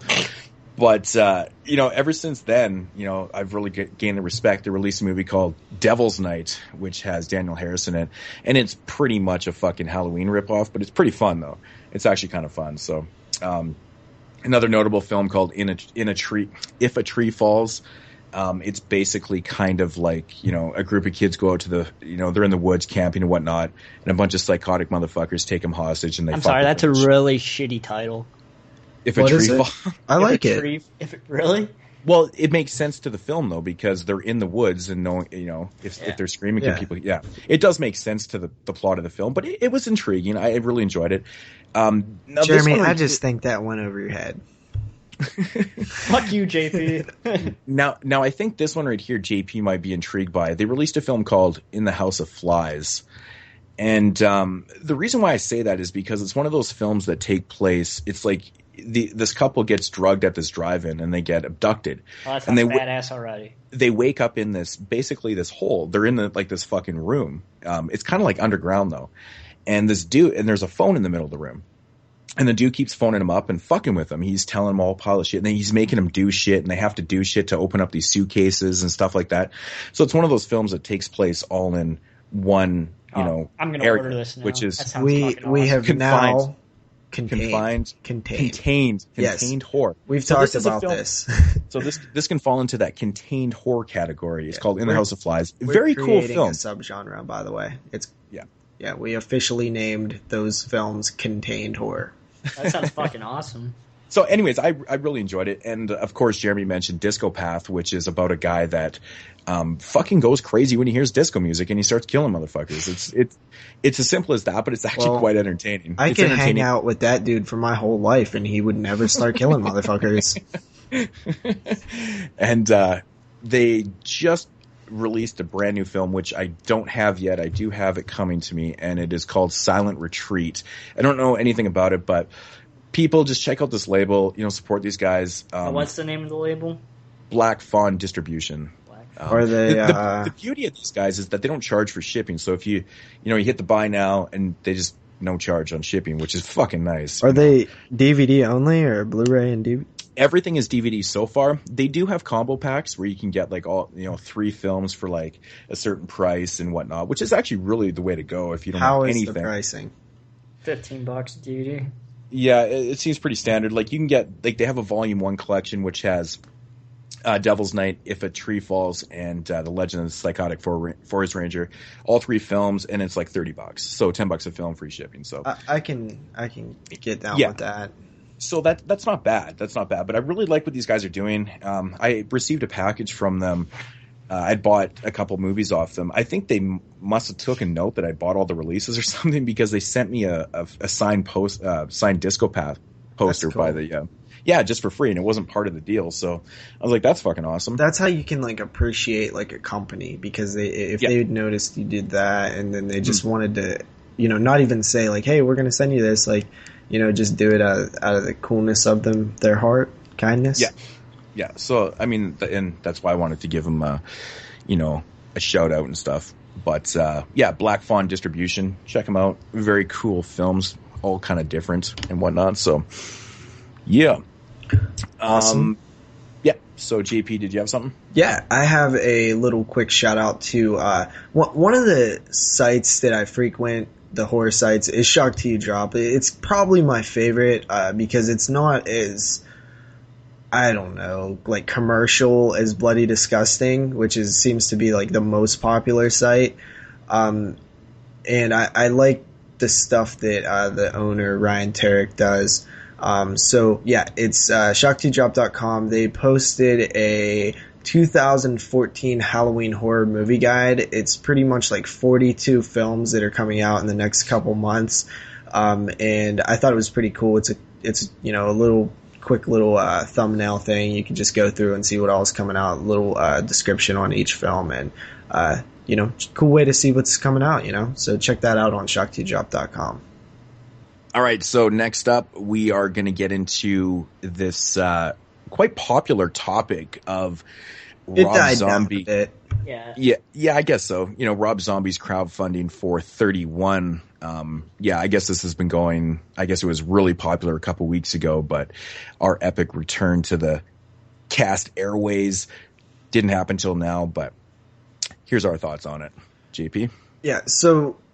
First of all, little brief backstory. 31 is Rob Zombie's new film that he's going to be making. I believe it's set on Halloween, and it has something, I don't even know what it really has, like what it's about, but there's a lot of cool concept art, and knowing Rob Zombie, it looks pretty interesting. Now, he decided to go and do a crowdfunding through the crowdfunding route for this. Not through Kickstarter, not through Indiegogo, but I don't know if it's on his personal site, but it seemed very, it didn't seem like it was a site that does the crowdfunding thing. I could be wrong. I don't know. It really doesn't matter. But people were kind of pissed off that Rob's, it was funny because like, I almost feel like, Rob, why do you do this to yourself? You do this stuff that, like, everybody's gonna, like, hate you for sometimes. Yeah. He got so much shit on Facebook, it wasn't even funny. Because Rob Zombie has some of the biggest haters out there, Like Rob Zombie haters, like, hate his guts, and they're everywhere. So, like, I could just look at that idea and be like, I don't know if you want to do that one. You're gonna get a huge backlash from this. But I was just curious, like, okay, crowdfunding, what are your thoughts on that? And then what are your thoughts on Rob Zombie using it? All right, crowdfunding. I was okay with it in the beginning, a few years ago, things like that, when it first got it started. But now it kind of just exploded, and everyone thinks they're I don't know, entitled. I mean, they are entitled, but everyone, puts up Indiegogo and it's oversaturated. It is extremely oversaturated. Like, why can't you just go back to the old days where you find people to help fund your movie? You do shit like they used to be. Like I'll tell you why. Because these are the new days. I understand that, but one of my professors made a movie, is making a movie, and he refused to go on Kickstarter and Indiegogo to fund his movie. So he made a website, he put a PayPal button on there, and he promoted the shit out of his movie, on Facebook and Twitter and things like that, which is still using new technology and shit like that. And he was able to fund his movie that way. And, PayPal took, the 3% that they do, but he didn't lose the rest of the percentage that Indiegogo and Kickstarter takes, which I think is like 8%, if I'm stand corrected from what I've read. But even listening to people in my class, talking about, I'm going on Kickstarter to help fund my movie. I go, are you really think you're going to raise money on Kickstarter to help fund your movie? Do you think like anybody really, really gives a shit about your student film? Like, no one's going to help you raise your money. I don't know why you're wasting your time, but people still do it anyway. And like somebody like Rob Zombie, who obviously, has a little bit of money, he made, 4 mainstream films in a row pretty much. So he has some money. And, you know, Kevin Smith doesn't do this Not shit. to mention his platinum records. Yeah, and Kevin Smith doesn't do, you know, go on Kickstarter to, you know, help fund his movies. He just does it the old-fashioned way, like everyone else used to do back in the day. So my opinion with Kickstarter and Indiegogo is if I ever made a movie, I wouldn't use it because I know I would never, ever, ever be able to make my movie that way. Because, like I said, who the fuck cares about my movie? But yeah. Rob Zombie, I think, you know, he could make money from it because he knows people. Like, I'm just going to throw the example out. Like, the Angry Video Game Nerd, he raised enough money for his whole movie because he has a following. You know, millions of people watch him on the internet and things like that. So I think that works in that reason. But, like what was it, like 2 months ago? There was this thing with this guy who was trying to make potato salad, and he put it on Kickstarter, and it raised like $300,000 or something like that, just to prove. Yeah, I know it's ridiculous, and that's the point. I think that's why I raised so much money, because it's just trying to prove that, you know, this Kickstarter thing. It's not a good idea, and I wouldn't go through it to make a movie, to be completely honest. Well, I think that. I would like to think that these since it's oversaturated and everybody with a student film uses a Kickstarter, you would think that it would weed out like the good only this like good ideas would be success stories through Kickstarter and Indiegogo and stuff like that. But I think that it's a little bit flawed. I think I like the idea. I like the model. Like, you know, here, pay for your Blu-ray early, and, you know, just, you're going to buy the Blu-ray, pay for it early, you give us the money up front, and then we can fund the film. I think this is the future. I think it's going to be something like that, where you buy your movie ticket in advance, or you buy your Blu-ray in advance, and then you can stay out of the studio system, and you can fund it, and you can get the movies that you want made. And skip the ones that you don't care about. But what about people like Dustin Mills? They don't do Kickstarters and Indiegogos, and they still get their movies made. What I'm saying is it's flawed now. It's the beginning. And I think that that there's going to be some sort of breakthrough that will fix things up a bit. But also, you have to think, the reason that some of these people don't go through this way is because it won't be successful, because there's too many people there, and you can't tell the good from the bad, and you can't tell who's an actual filmmaker and who's a dickhead, and it's too problematic as of right now. That's the thing, man. I've never actually went through and tried to fund films that I had no idea what it was about. You know, you know, just by a title, I'm going to throw some money into that. Have you guys ever thrown money into a Kickstarter program and then the film not be made? I refuse to donate to Kickstarter, so, you know. Okay. I haven't seen anything that was completely worthwhile yet that I had, and also had money at the time. Like, those are the two things. Yeah. I have to see something that's really awesome, and I have to have money. There's been a few indie filmmakers that I personally know that I've thrown money towards that actually didn't work out in the end, which sucks, because the ideas were really fucking cool and stuff, but I guess their following wasn't like, you know, the angry video game nerd. Exactly. You know, it's so hard. It's so fucking hard to do it that way. I mean, but that's also a problem. Like, one of the issues that certain people have is this was created for people who can't finance their films to go the independent route and get, you know, the community to do it for these independent filmmakers. But when you have people like Spike Lee and Rob Zombie, who have a huge following, take the attention away from these young up and coming filmmakers, it creates some sort of issue to a certain amount of people. I think there's room for both. But I do understand. I understand, like, well, how come Rob Zombie isn't funding this film himself? And to be honest, I don't know. Maybe he's trying to do it this way because of some creative freedom or something. I don't know why he's doing it. So is this that's the main crowdfunding reason why he's doing it, because he wants to have creative control on the movie. And you know, I respect that too. So basically, this crowdfunding is it being compared to like the Indiegogo and the Kickstarter programs? Is it basically on the same level? Is that why people don't want to support it? Yeah, I think it's just like what my professor was doing. Like, there's a PayPal button, you click on it. Wait, I didn't hear the question. I'm sorry.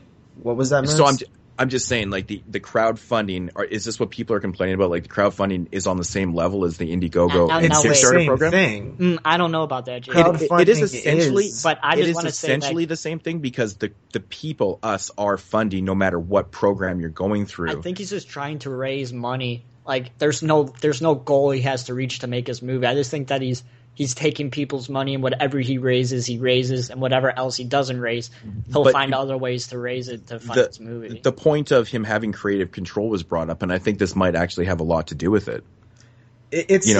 First of all, it is the same thing. It is Indiegogo. It is Kickstarter. Exactly. Because Indiegogo, you don't have to meet your goal to get the money. You get whatever you make. Kickstarter, you do have to reach the goal. Exactly. But I think Rob Zombie...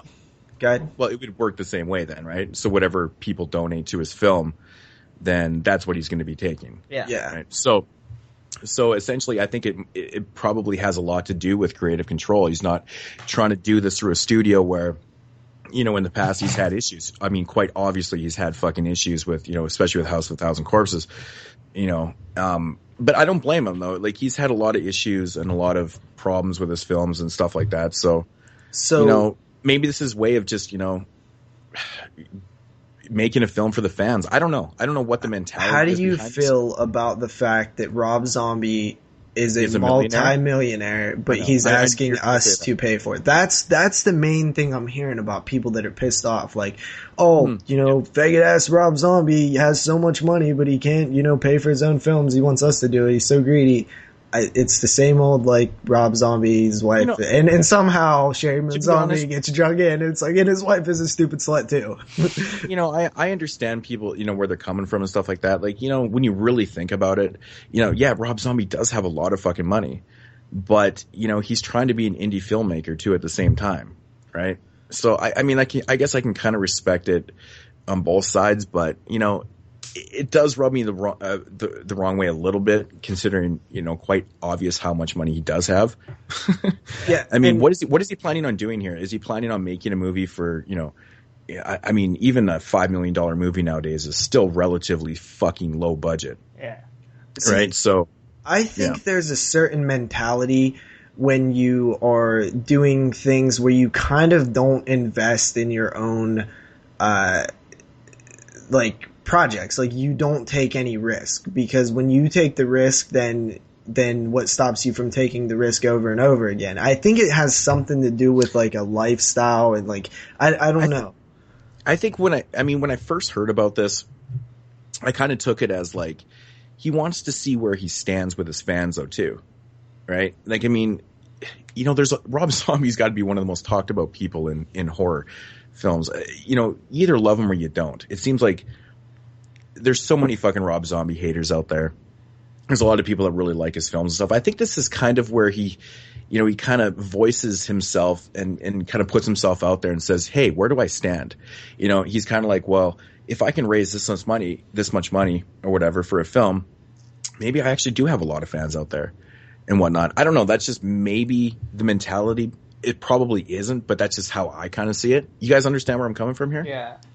He's just kind of throwing himself out there, and, like, say his goal in his mind is to raise, $5 million for this film, which is, ridiculous. But, and he raises 100,000. He's like, well, fuck, man. I don't really have the fans that I thought I did. Well, and then he all of a sudden raises like 2.5 or 3 million. He's like, fuck, man, maybe I do. Maybe this is a film that I'll put a little more money into, and I'll make it for my fans. I don't know. Maybe I'm a little bit biased because I really do like Rob Zombie. And I'm kind of defending him. I'm kind of defending him too. But this is how I think maybe if I was in that position, I'd be kind of thinking though too, because he took a lot of fucking shit over his last film. It was critically fucking bashed.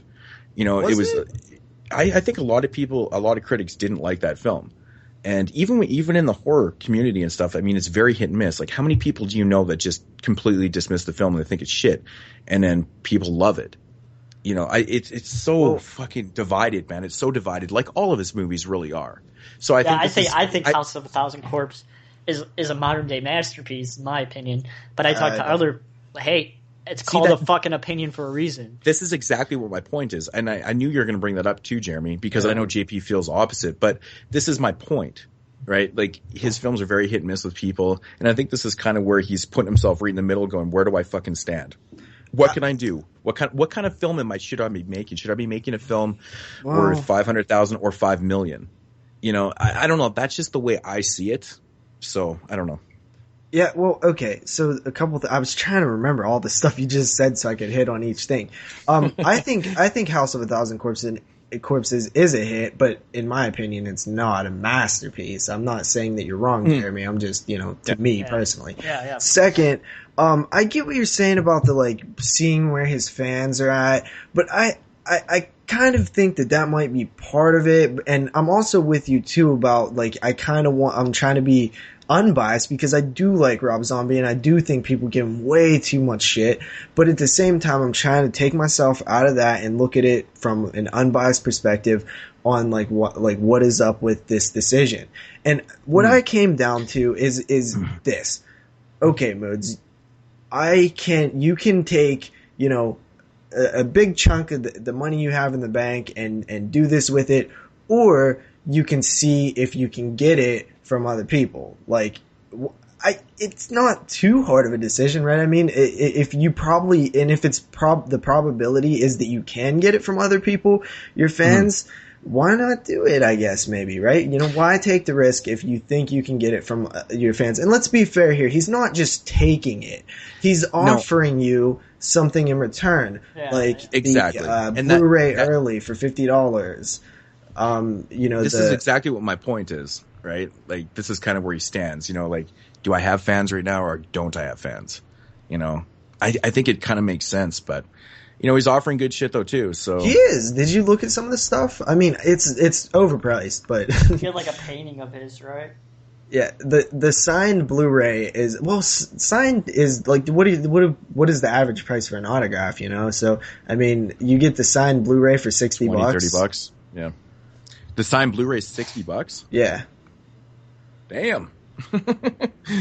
So I mean, with signature plus Blu-rays, yeah, that's a little high. But I mean, it's a little high for the signature, but isn't that around what you would pay at like a convention or whatever? Maybe for somebody like Rob Zombie, I don't know. $50 for a signature? No. The Blu-ray would be $20. Yeah. Right. So yeah. What, like $50 for the? No, $40. $40. That'd be $40 a signature. Well, I think roughly. I mean, for somebody like Rob, I guess that would probably be normal. No, I would say he would be like at a convention. I don't think he does conventions, to be completely honest, but I could see him being like 30 to 35. 35 would be on the high mark. I mean, isn't Linda Blair charging like $30-$40 for hers now? 20. I paid 20 for mine, but it's 20 for a picture and 20 for a signature, so it's really 40. Yeah, that's where they're getting you nowadays. But I just pulled down my pants and tell her to kiss my ass. Okay, I'm paying $20 for. Well, I think that does include shipping, so I mean, there's an extra, $5. Anyway, I mean, there's some. In my case, that's there, like 15. and people are buying it. And it takes 8 months to get there. 376 people out of the 500. And it's, I guess, limited the 500 signed copies, right? Oh, so okay. Yeah. 376 out of those 500 are gone. Times 50, so how much money is that? Times 60. How many of those 60? are gone? 307. What did I say? 378, 376, somewhere around there. Wow. So that is $22,000 only. Yeah, and then what was the big one? There was like an executive producer, like it's like 10,000 or some shit, and like it cost like 10,000, but I think there was like 2 or 3 claimed. Oh, really? Yeah. So wow, that's crazy. Yeah. Special effects makeup team hang out with the special effects team. 1 out of 5 claimed. That is $1,000. Lifetime Rob Zombie pass. 25 of them claimed they cost $1,000. But think about it. That's $25,000 right there. That's really not that much money in filmmaking. I mean, but it's adding up. If you look, if you add it up, what is it going to be? $100,000 if you add all them up? That's really not that much money. Probably more than that. Well, let's see. You said 22 plus another 25. And then let's just say that's only 45K. So let's just say another 55K of all the other random people and stuff like that. Dude, I'm looking down through here. Be an extra in the thing plus a set visit, $5,000. That costs 2 people claim that. 4 people claim the executive producer to be spot. Extras? Yeah. $10,000. $10,000. 4 people claim that. That's $40,000 right there. All right. He's getting a good bit from this. It's not going to be like, millions, but it's probably going to help a lot. So, I mean, I think we pretty much covered what we wanted to say. I think crowdfunding has a long way to go before it's where it needs to be to kind of make a big impact. But look at the little girl who made Carver. She did it from crowdfunding because it's something different, something that's fresh. It's something that gets your juices flowing a bit. You want to see what's up with this little girl, see if she can really make a movie. Yeah. Interesting. All right, so the Rob Zombie crowdfunding. It's probably a topic that we could talk about for hours, really. Oh, yeah. A lot of different angles. Well, yeah, Rob Zombie in general, but it's a topic that we could tackle from many different angles and probably get into some pretty heated conversations. But it's an interesting one. I'm pretty convinced that it's he's on the level with it, but that's just me. I don't know. So we were discussing that I'm not going to be doing a top 5 this week or anything like that, but I wanted to ask the viewers out there if they have any questions for us for next week that we could possibly answer for you. So if you got any questions, let us know what they are. And we will get to those. We'll be happy to answer all the questions. Very happy. Yes, we love the questions, and we've had some pretty interesting ones, last season and whatnot. So keep those coming. We like them, and we respect all of them. They could be good or bad. And where can they ask us these questions? 22 Shots of Moodz and Horror. The 22 Shots of Moodz and Horror Facebook page, or once this video is uploaded, you can leave comments in there because I think that they're sticking around now. We had some issues last season with YouTube, and oh my good God. Let's not even get into that. So anyways, guys, questions, got any? You know where to leave them. All right, so we are in that portion of the show now. We are into what we call the Triple W, what we watched reviews. We are going to do something a little different. We're not going to do as long as we usually do. I think last season we generally did, 3 reviews and a pick of the week kind of deal. We're going to shorten it out. We're going to have, 1 review, then a pick of the week. So, and we're going to do something called Quick Cuts, where we'll be talking about the movies that we watched also during the week, but just going to give, a 1-line sentence and a rating. Yeah, it's just a little bit faster, If Moodz has, 20 to 25, 30 films that he watched in a week, he can just, rapidly go through them so we don't have to wait, 3 hours. Yeah. Okay. So, who wants to start us off here? I'll go first. So the film that I watched, the first one is Proxy. This is my what I watched, I guess. This is from 2013, put out by IFC Midnight, released in 2014, recently, I believe, just a couple weeks ago. First of all, have either of you seen this? I have not seen the film, but I heard some good things about it. So it's IFC, so it looks interesting. Okay, so as always, I will be spoiler free as possible. So this one is about a mother or a pregnant woman who is going to get the sonogram and stuff, and on her way home, this happens very early on in the film, she is hit in the head with a brick, drug into an alley, and then a hooded figure begins to smash her stomach with a brick. So she loses the baby. She starts going to I kind of call it it reminded me of Fight Club. The group meetings that they were going to in Fight Club, the support groups or whatever they were. Yeah. So she's going to those, and she meets somebody new. She befriends them, and then the film kind of takes a unconventional narrative turn. It's really in a good way or a bad way.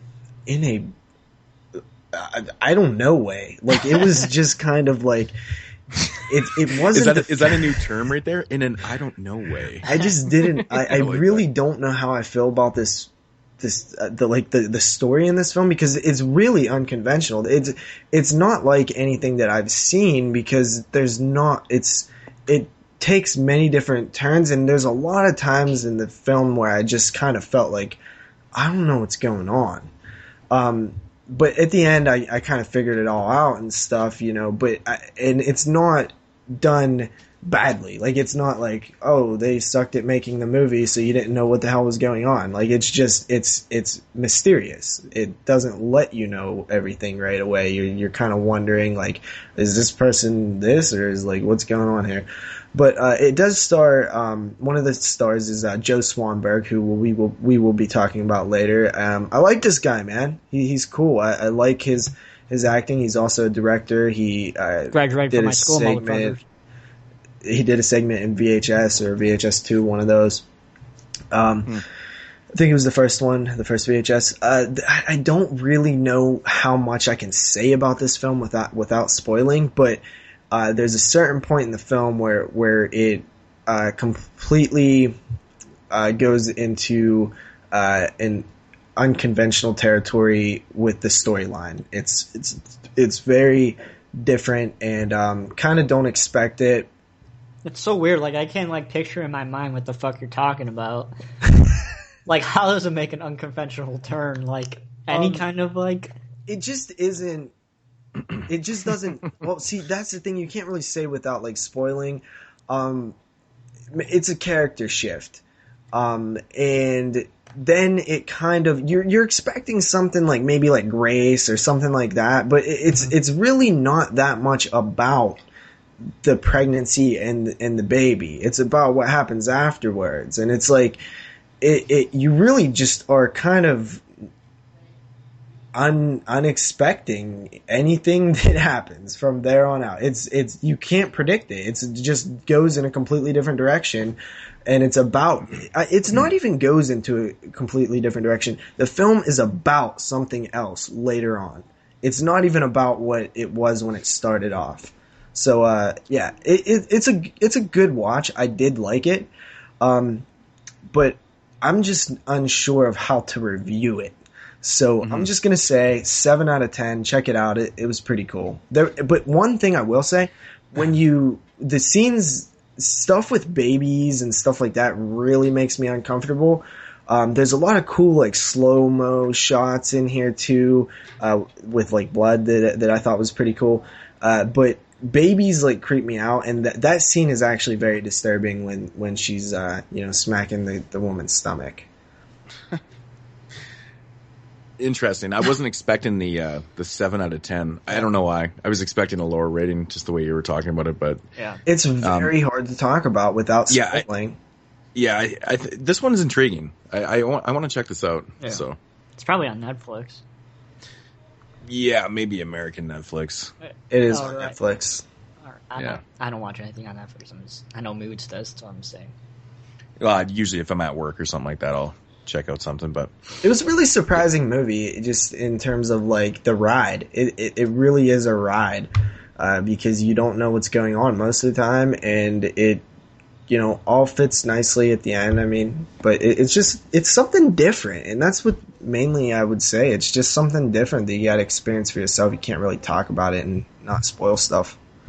Mm-hmm. All right, should I go next? Go ahead. All right, first movie I'm going to talk about was a film that got released in the UK 2 or 3 years ago. It's a pretty popular film over there in the wonderful country of the United Kingdom. And it finally got a DVD release here in the States, I don't know, like 4 months ago, I think. And it's a revenge-type film, and it's titled Piggy, which is a pretty simple title, and it's a pretty interesting revenge film. Did you say Piggy or Peggy? Piggy. You said Peggy. Are we going to get into this again with Poltergeist? Jesus. But anyway, I think so. But anyway, it's an interesting it's an interesting revenge film about this guy who is pretty much a giant pussy, to be completely honest. He pretty much hates the world. He doesn't do much. He works in this job where he delivers mail and things like that. And one day he meets up with his brother and this girl, and they go out to this bar, and the guy who's a pussy backs up into this giant macho guy. And of course he can't stand up for himself. He just sits there like a fucking idiot. And his brother is the one who stands up for him. And later on in the night, when the brother is walking home, he gets, mugged and beaten by this group of people who, of course, they met in the bar. And he ends up getting murdered, which is not a spoiler. He ends up getting murdered, and flash forwards to a few days after the funeral, and there's a knock at this guy's door, and there's this guy there, and he has no idea who this guy is, who has any memory of ever running into this guy, but this guy says that he knows him, and he knows exactly what happened to his brother and things like that, and he wants to help him take revenge over these people who killed his brother. And it's basically this guy trying to get a little bit of a backbone. And as the film goes on, he becomes less and less of a pussy, and he helps get revenge on these people from his brother. Now, the film is really not that gory at all. There's practically no gore effects in the film. There's pretty much one scene of any type of gore but there's sound effects and actions and things like that, which implies things. But it's really not an original film, to be completely honest. The revenge aspect is not really that fantastic. It's just, boot somebody's head into the ground and they're dead and they move on. It's not really, totally, I'm totally gonna just fuck you up like in, say, 7 days or I Spit on Your Grave or anything like that. But it's more of a black humor type film. It's definitely some humorous effects in the film, but I really didn't enjoy it that much. It's an okay film. The acting's good. It has some good cinematography and a few good shots. But as a revenge film, it really, really, really didn't do it for me. So I'm gonna give this one a 6.5 out of 10. Yeah, it looks so promising. Yeah. It's got pretty cool cover art and stuff. Yeah. I do have that film.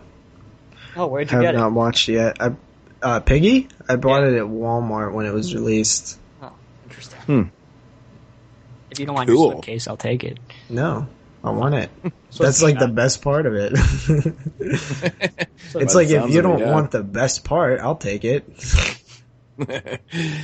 All right, man. So for my first film of the week here, this is a IFC release in the US. In Canada, it is released under MO Pictures, which is the Mongrel label. From 2013, released, I think, just recently. And it's a film called The Den. Yeah. I'm sure you guys have heard of this film. I have seen it. Oh, you have seen it. So that's awesome. Basically, it centers around your main character. What's her name? Elizabeth Benton. She has been granted basically money and stuff to do her thesis on chat rooms on the internet and stuff. Essentially chat roulette. Chat roulette. Basically chat roulette. Yeah, through the school and stuff. She's been funded to do this, and this is her job now. So basically, she's on the internet, and 24/7. That's what she's doing. She's on the internet 24/7 and basically playing chat roulette with people, flipping through, and she's there to monitor internet, habits and stuff like that and what people are doing and whatnot. Anyways, one night she comes across this, this creepy person.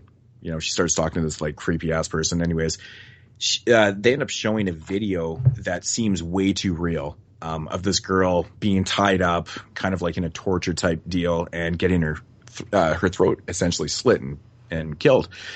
She figures that it's just way too real, so she kind of reports it to the police. And the police are like, well, there's not really a whole lot we can do and stuff like that. So, and she's very kind of, I guess what is the word? She's freaked out by this. She is totally thinking that this is real. and whatnot. And so basically everything kind of spirals out of control from there. You know, obviously with this person that starts harassing her more and more, and then shit kind of turns real in reality and whatnot. My thoughts on this film. It was really, really well done. Ooh, I'm glad you liked it. Is it found footage, or is it just like... It's essentially found footage it's per essentially se. It's essentially... Okay, I was getting to that. So like the Sacrament? Yeah. No. Yeah, kind of. In that way where it's not really found footage, but it's in that world. All right. Okay, so I was getting to that point. So my thoughts on this, I really liked how this was done. Everything was basically shot from her laptop computer. Yeah. Right? Like, or her cameras and stuff like that. So that's how the whole movie is. It's not essentially a, found footage, but it can fall into that found footage kind of category. Yeah. Really, really fucking well done. In my opinion, I think, I really don't want to say the wrong thing here. This is another one that's kind of hard to spoil because... Far less gimmicky than you would expect, though, don't you think? Exactly. The whole idea, when I first heard of this movie being kind of all essentially shot on laptop, and that's how that's how it's shown through the film, or to you. And to be honest, I was like, I don't know about this one, but it turns out it was really fucking well done, really creepy, really well executed, in my opinion. And then, you come to the third act of the film and it's fucking executed awesome. I think the ending of this movie was brilliant. It was actually really fucking I like creepy. The ending. The ending was executed so perfectly because you're kind of going, what the fuck is with all these people? Maybe minor spoiler there, but what the fuck is going on here with all this and that? And then when it ends, you're like, oh shit, that's what it was doing. Really well executed. I love the masks used in this film. What do you think of the masks, JP? I liked them. I thought they were fucking awesome, but there's not really a whole lot to say about it. It's kind of one of those films that you kind of have to see for yourself to really appreciate. I have a little bit to add if you don't mind. Yeah, go ahead. I think that one of my minor critiques is just that the scale of things felt a little too big at times. You know what I mean? Did you kind of get that feeling by the end? Like it felt maybe just a little too big. Well, it kind of... The scale of the operation. Yeah, I know exactly what you're saying because, most of the film is taking place, from her computer, her kind of area, her safe place, right? Yeah. I can see exactly what you mean. It kind of... The setting expands itself a little too much, I think. But, it didn't overly bother me. No, because it's just minor. Because what you realize is what's going on. There's a totally bigger picture here, right? Mm-hmm. Yeah. So I think essentially it does actually work for what they accomplished. And then I think it kind of sucks itself back in the very last scene of the film. I think it sucked right back in that very last shot. Yeah. Yeah, definitely. It brings it all full circle and you're like, shit. And I think holy that, fuck.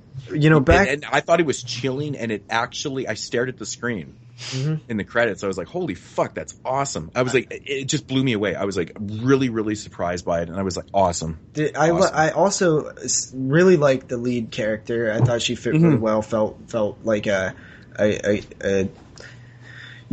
perfect character, perfect actress for that character.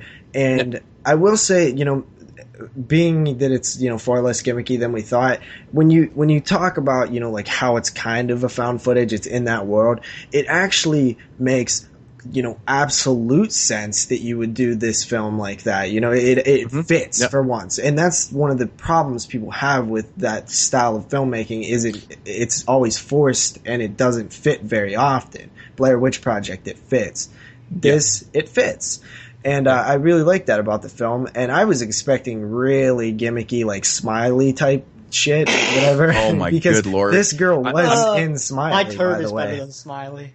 I'm not joking. I was expecting something kind of like that too. Yeah, the lead actress is in Smiley. Yeah, exactly. Yeah, good point. But ironically enough, right? And I really thought it was relevant though too with with the computer hacking. Yeah, and how she gets fucked up. And I mean, this stuff really does happen, right? It really does happen and stuff. And I thought that was really... It just happened. Yeah, exactly. Exactly, right? But the way they execute it in the film and the way they filmed it and stuff, I thought it was really fucking well done. It had me intrigued. Like, here's a perfect example, or this is a perfect example of a film that, you know, can draw you in right away in the movie. I watched it with my wife, and she was essentially going to bed. We just finished another movie, and she's like, I might be able to last like another 10, 15 minutes before I fall asleep. And I was like, okay, whatever. So we got about that point in the film, and she's like, you know, up and wide awake and finished this film and just absolutely loved it too. She said she couldn't fall asleep. So that says a lot. I mean, if you know my wife, that's amazing. She falls asleep to everything. But this movie was I love the pacing of the film. It gets into it right away. I don't know how long it runs. It's actually quite short. So it's about 76 minutes, but it's short. It feels like a perfect length, in my opinion. Mm-hmm. They didn't overdo any certain scenes. I don't really want to give anything away with her boyfriend and her friend, like all that type of things and stuff. But, you know, I don't want to say anything. You guys can check it out for yourself. But I think the pacing was perfect and it was executed perfectly. So the last thing I want to add on this is the director. I think I did talk to him on Twitter, and you know, it was funny because like the first thing I said was, and I didn't realize like how it could have sounded at the time, but I was like, dude, I just saw your film, far less gimmicky than I was expecting. It was awesome. And he was like, oh, thanks, man. And I want to say this one was kind of buried, man. I didn't hear anything about this one. It was a nice little gem, and I asked him, you know, like how was the marketing on this one, you know, like I didn't hear anything about it, and we got to chatting and stuff. But another thing is the whole chat roulette thing. I can tell that the director actually went out there and did some research on what that is like, because I've done it many times. Me and my friends think it's fucking hilarious. Always a dude jerking off, and they right away they throw that in there like as like, yeah, you guys know what's up. This is what it normally is. And then there's like the random guy that is like playing guitar and is like really good at it. And then there's like the, you know, practical joke where they scare you, or like the fake suicide. Like, hey Kyle, look, another nice young Jewish boy. Yeah, they nailed all the like key things that happen when you're on chat roulette. Exactly. So I appreciated the effort put into that. I was going to get to that too. Actually, I really enjoyed that. I thought the jerking off shit was just fucking funny because it's so true. But I mean, like you said though, everything that they did throw into what she was watching was, you know, essentially what it, you know, the chat roulette is all about, right? So, no, it was really well done. You know, if I had to rate this film, it's one of those movies that really did stick with me, and I was thinking about it for a couple days after, and I was like, "Fuck, it's so good." I'm probably going to give it like an 8.5 out of 10. Wow, that's a pretty high rating. That means you have a movie better than an 8.5. Yeah, I really, really enjoyed it. But like I said, though, it just surprised me on all levels, because I went into it with, you know, my normal expectations. I wasn't really expecting a whole lot. And you know, like you brought up Smiley, and that's pretty much kind of what I was expecting, but, just so much better. Yeah, I really enjoyed it. Interesting. My rating, I believe, was a 7. I watched this one in the hotel that I was staying at while my house caught on fire. 7. Wow. I feel very generous, but no, I don't though. I stand by it because I really highly recommend it. I think it's one of the better, you know, type, well, quote unquote, you know, found footage films or whatever. But is it contender for top 10 of the year? That ending, dude, really, really sold me, man. It was really good. I have to go pick this up. The last scene in the film, I was like, fuck. It just, wow. It just made sense. And it was just, it really kind of puts things into perspective of how fucking, I'm not going to say anything else, but just check it out. I have to go pick this up after the show. Awesome. So, JP, you got another one? What's your pick of the week? Pick of the week. Okay, so my pick of the week this week is I'm gonna fuck this title up. The House by the Edge of the Park. Is that what it is? I think it's labeled a few different ways. House on the Edge of the Park. I don't know. I think that's what I call it all the time. House on the edge of the park. All right, I thought it was for some reason House by the Edge of the Park or something. But okay, that film from 1980, I believe. House on the Edge of the Park is the name of it. Okay, got it. This is a film that I've never seen before. I watched it this week for Body Bags. It was recommended to me by Jesse Midnight Crawler, and I really did like this film. I think Moodz and a couple other people that may have seen my review kind of might have thought that I didn't like it as much as I did, because I had one big problem with it, and that was the ending. It follows two kind of low-life punks, one played by David Hess from Last House fame, and they are invited, not really invited, they kind of invite themselves to a party in some weird little villa, kind of rich, snobby people are the hosts of the party. They start getting messed with. David Hess and his kind of slower friend start getting taken advantage of and messed with. Pretty much decide to strike back, pull out like a razor blade and take the party hostage. There's some torture and, mayhem and rape and stuff like that going on. Well, there has to be rape. Yeah, right. David Hess is awesome in this film. I think this is a lot better than Last House on the Left. I hear people compare it to that many times because it's kind of a similar film. But I don't think David Hess is playing the same character, and I was curious to hear what you thought on that, Moodz. Do you think he's playing the same character? I don't think completely. I mean, you can't deny that there's definitely comparison issues there. But no, I think essentially, I think you were right in what you said. I think there's a little more to this character than there is in Last House on the Left. Yeah, I think there's more layers, and I mean, obviously he's playing a rapist and he's like playing a criminal. Like, yeah, obviously they're going to be very similar, but I think the thought process and the mental state of this character is a little different than a lot different than the one in Last House on the Left. I think the ones in Last House on the Left are more basic. But yeah, so my problem with this film, like I said, was the twist. And my I'm not going to spoil it, but the reason why is when a good twist happens, you should be able to watch the film back and see like, this film, I feel like the characters don't even know. It's like they're being tricked too. They're being twisted, because I don't feel like there's any signs of it or that it makes sense, because these characters are not acting like they know what they know. And it also opens up for a lot of different plot holes, at least I thought it did. Yeah, the twist in House on the Edge of the Park. Now, my thoughts on the twist.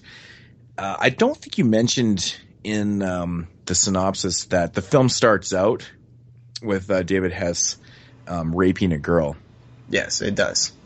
So instantly we know he's the bad guy. Yeah, so we know that David Hess's character is a fucking scumbag. If you couldn't tell just by looking at him. See, now, in my opinion, I think that is enough reason to kind of, I don't know, I guess kind of make the twist work a little bit. But I do understand where you're coming from. I really don't want to say the wrong thing here without giving away, because I know there's a lot of people that haven't seen this film. But I think the explanation behind why they, what happened at that house and stuff in the very end, I think it is justified, though. Like, I think it does kind of work. And I think it's more surprising. I think it's more surprising because, I mean, what they did, I mean, everything that they did was calculated. But that's with them going to the shop. I mean, I get all to fix that. Their broken car. I mean, they picked them up purposely. That was the whole goal. But I do understand where you're coming from with the some of the things that happened inside the house. But once they kind of distinguish what they were doing, it does kind of make sense. I know you have issues with the police not knowing and stuff like that. I think it's those are elements that I never really considered, because I just kind of figured that maybe it wasn't reported. But then how would the Well, no, I mean, Buddy's sister would have obviously told him, right?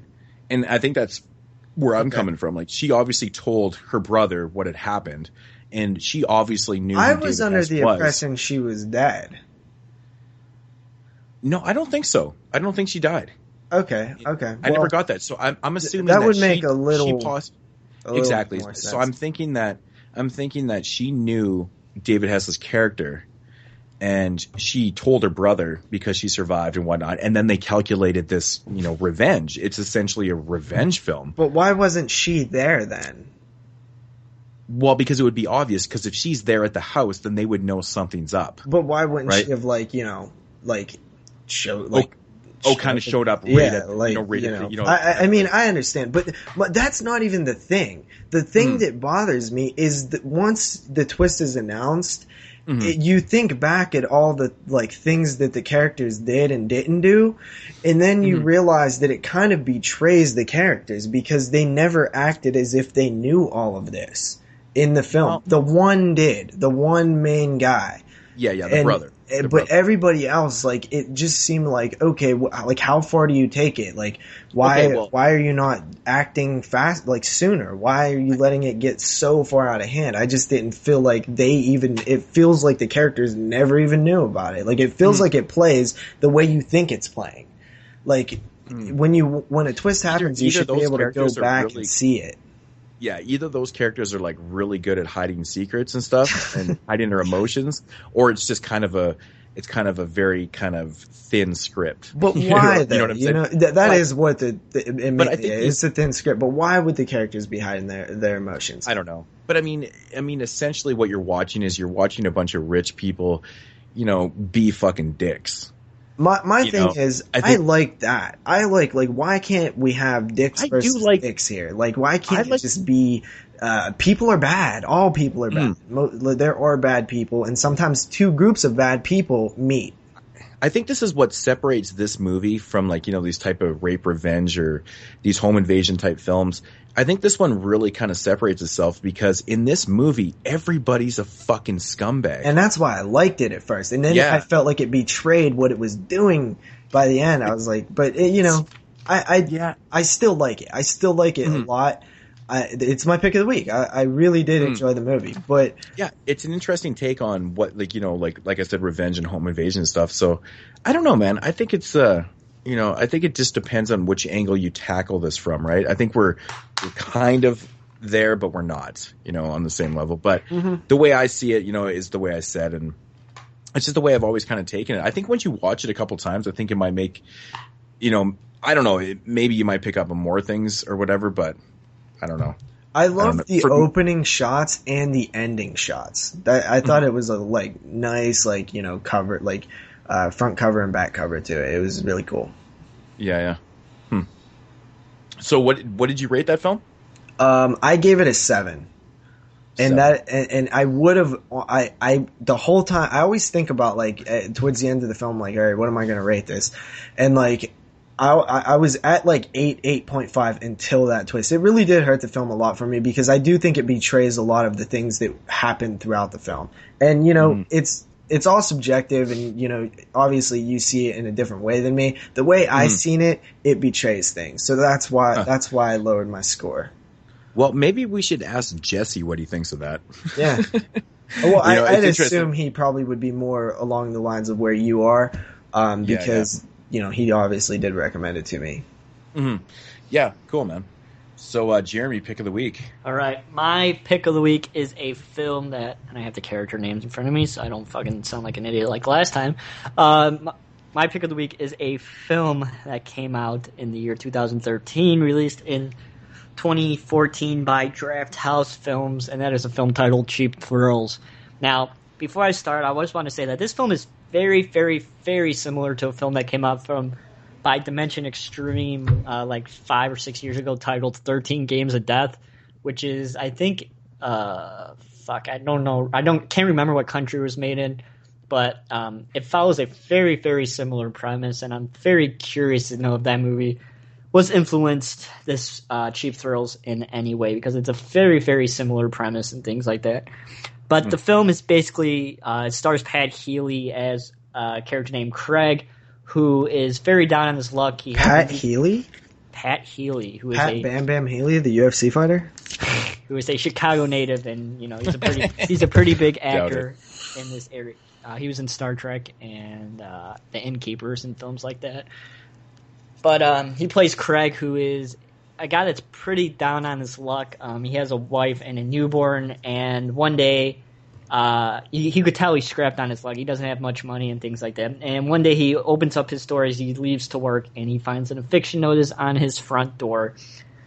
And that's shitty enough as it is, but as he goes to his job, of course, this aspect is like, he gets fired from his job, and he's very confused about what he's going to do with his family and how he's going to get enough money to, save his family. So he decides to go to a bar and get wasted, and he runs into a old friend by the name of Vince, who he hasn't seen since like the 5th grade.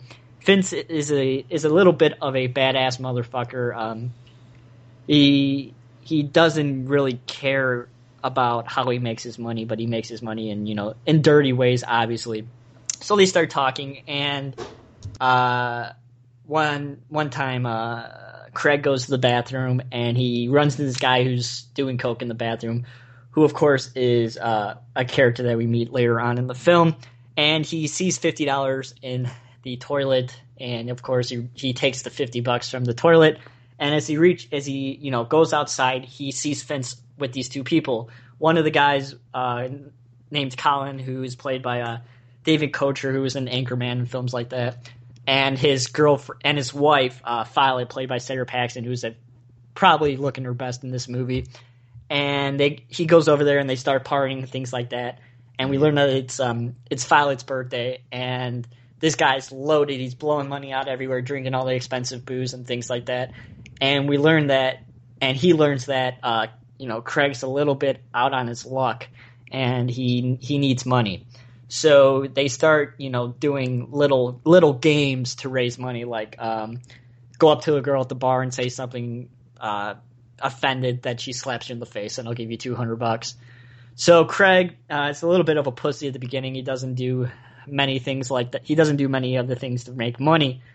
But as the night goes on and they take the party over to Colin's house, things start to get a little more insane, and the games that they have to do becomes a little bit more and more extreme. Like let's say, I'll give you $50,000 if you cut off your pinky. That's one that's like the main thing in the film, which is kind of funny. Which is kind of funny because he accidentally cut off half of his pinky when he was doing the scene, and he had to get it sewn back on, which is kind of funny to actually think that. Awesome. Did they give him $50,000? But he becomes more and more of a badass as the film goes on, and he starts to do more and more extreme things. This film is very, like I said, it's very similar to 13 Games of Death, and very, very, very similar to, let's say, Would You Rather, with people doing things for money to themselves. I think the ending is a little It feels a little bit of a cop out to me, just a tiny bit. So it is very similar, like 13 Games of Death, then. Yeah, exactly. Yeah. I think they could have ended the film in a little bit of a better way, a little bit more closure and things like that. Kind of just abruptly ends after the climax of the third act. But overall, the film is a really fun film. If you like black horror films, it's definitely a good one to watch. It's nothing like fantastic, or it will probably be towards the bottom of my list when we do our top 10s at the end of the year, but it's nothing really that amazing. I gave it a 7.5 out of 10 again. So check it out. It's worth a pickup. It's a fun film. So yeah.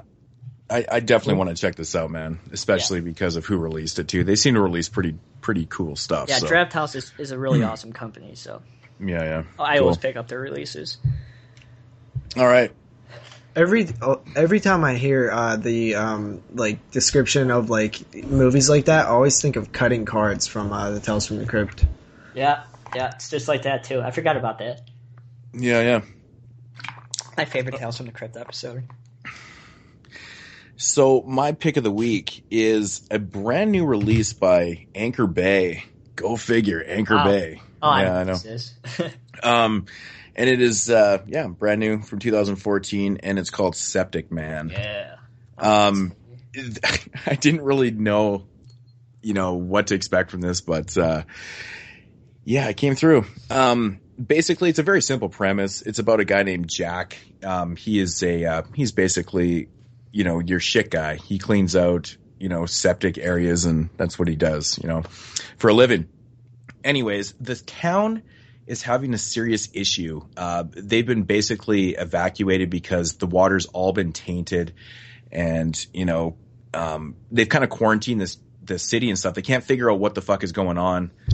So they want everybody out of the city so they're not exposed to this water, this contaminated water and stuff. So anyways, they call in Jack to go and figure out what the hell's going on in this, with the septic and stuff.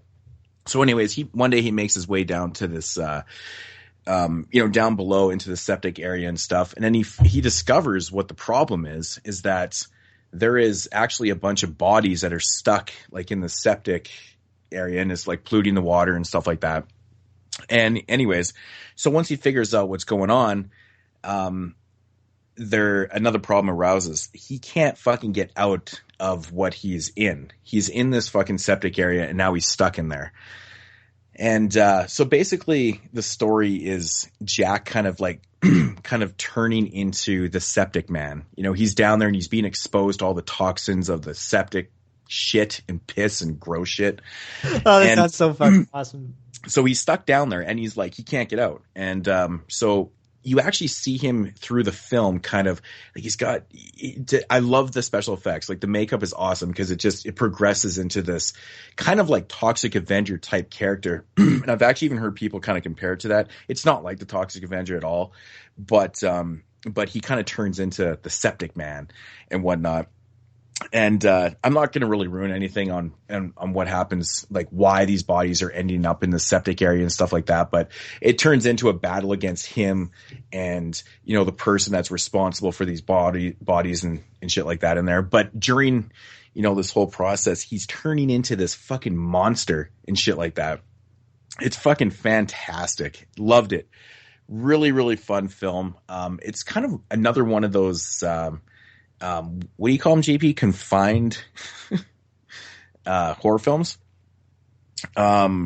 We call them contained horror films. Contained. I keep wanting to say confined. Confined, contained, very similar. But yeah, this one essentially takes place all in this, the septic area and stuff like that. But it's got some really, really cool elements and, it's got an interesting type battle to it and stuff. And it's got a very interesting outcome to it because, which I, again, don't want to ruin. But, the film is called Septic Man, so you can kind of figure, exactly maybe what the outcome is, but I don't know. It's just a really, really fun film, and it's fucking disgusting.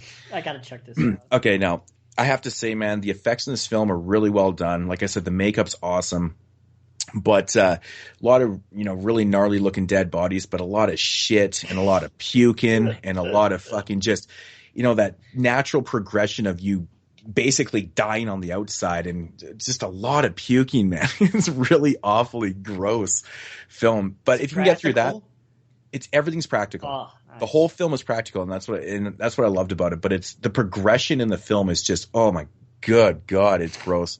It's really fucking nasty to watch. If you don't like watching people puke and nasty ass bodies rotting and shit and stuff, but it's really fun. I really like the character of Jack and his transformation and stuff, and I couldn't recommend this enough. This is probably one of the better Anchor Bay releases in a long time. Now, JP, you go to Walmart more than me. Did they have this at Walmart? They did not. Oh, fuck, I want to go pick up the Den now in this movie. Yeah, it's really fucking fun. They still have the Den at Walmart, though. Yeah. Now, if I had to rate this one, I probably, which is oddly enough, I can't give it a higher rating than The Den, even though The Den was my pick of the week, or this is my pick of the week.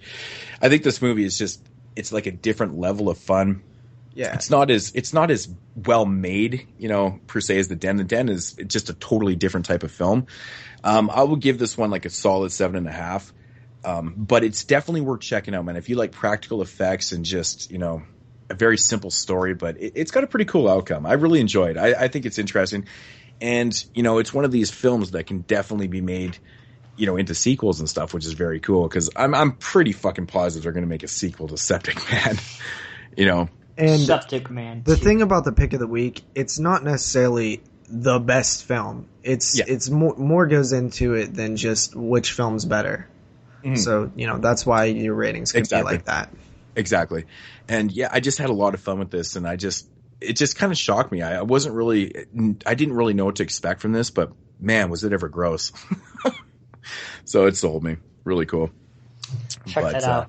Yeah, definitely check out those films. Awesome stuff. So awesome. But yeah, that's going to do it for the pick of the weeks. Quick cuts. We're going to get into a little segment called Quick Cuts. JP, you want to start? Yeah, I'm going to do it quick too. Okay, so first up, I watched Godzilla, and that is from the 50s, 60s, 54. Yeah, man, I was actually surprised at how well the effects were for 54. Man, I mean, it was dark. I love how dark they keep it, and it really is kind of scary, I guess. If you really put yourself there, it's like, wow, man, this would be pretty crazy seeing something like this on film. And I really liked Godzilla. And it's like that. Good. Yeah, and the thing I like about the original Godzilla is that Godzilla was bad. Yeah, that's what I really liked about it. And I didn't realize how much I liked that until later on in my week. And so Godzilla being dark was really cool, and it is dark. He's bad and dark, and I love it. Are you gonna give a rating for these or no? I gave that one an 8. Then all right. Godzilla Raids Again, which I don't know when that came out. Does anybody know? 650 something. I think it was a couple years later. 55. 55, yeah. Okay, so Godzilla Raids Again. This one I also really, really liked. It is just a nice follow-up to Godzilla. He's now fighting something else besides people. Not the greatest, villain, I guess. There's many great ones throughout Godzilla's history. This probably I've not seen all the films, but I would assume that this probably isn't the one that comes back the most. But, it was cool to see them fight. Once again, dark. I actually liked this one a little bit more up until, the halfway point, and then I felt it went down a bit. I give that one a 7 out of 10. Then I watched King Kong vs. Godzilla. I thought this one was a big step down in the Godzilla films. Didn't really like it too much. I don't know. It just wasn't really that good to me. That one came out in 62. I give it a 6 out of 10. And then I watched Mothra vs. Godzilla. And that one, I was just like, look at that stupid moth. I don't get it. I don't like the fairies. It's just such a different tone than the first three. Yeah. And I think it's cultural.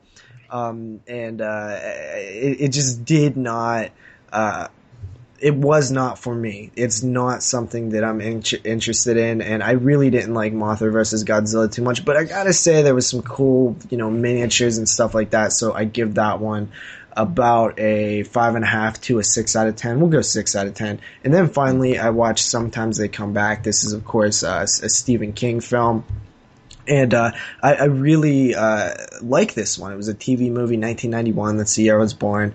And it's kind of a depressing film for me.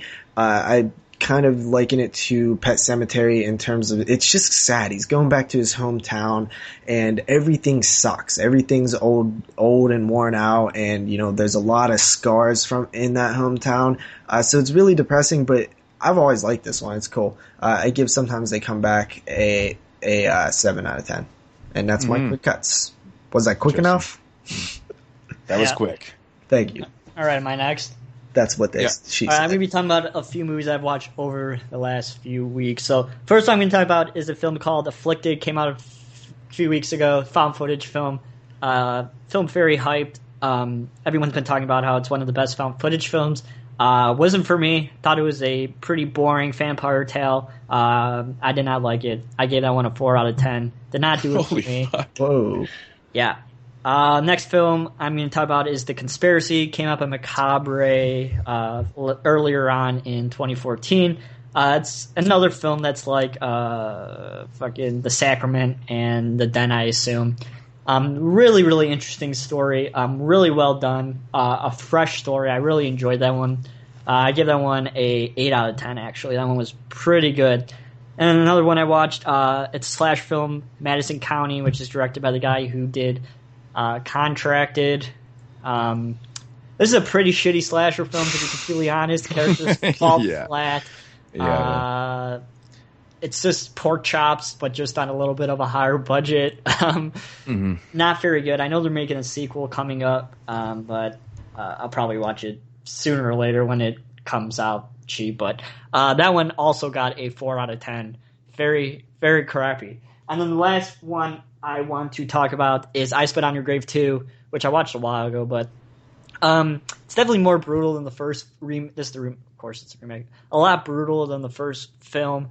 I guess I was kind of bored by it. I really didn't feel for the character, even though she got some pretty fucked up shit happening to her. Thought the ending was pretty good. It was all right. I give that one a 6 out of 10. And then I'm not going to talk about Leprechaun Origins. We'll talk about that one later on. But that shall be it. Damn, Jeremy, you're even quicker than me. Nice. I'm definitely gonna squish mine down a little bit here. But I watched Blood Glacier this week. I just picked that up today. Basically, kind of like it's kind of like it's almost like a Thing ripoff, but like in a good way.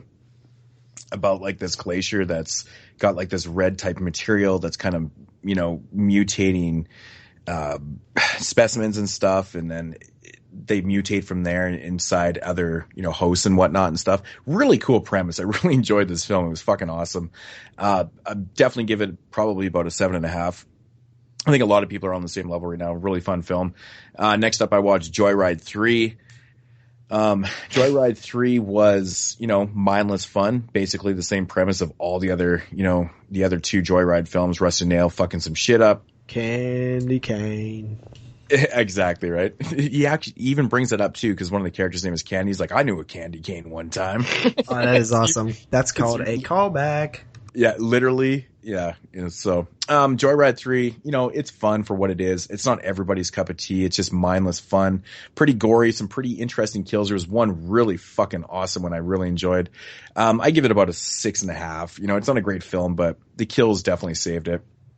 Next up is, In the House of Flies. I talked about this one earlier.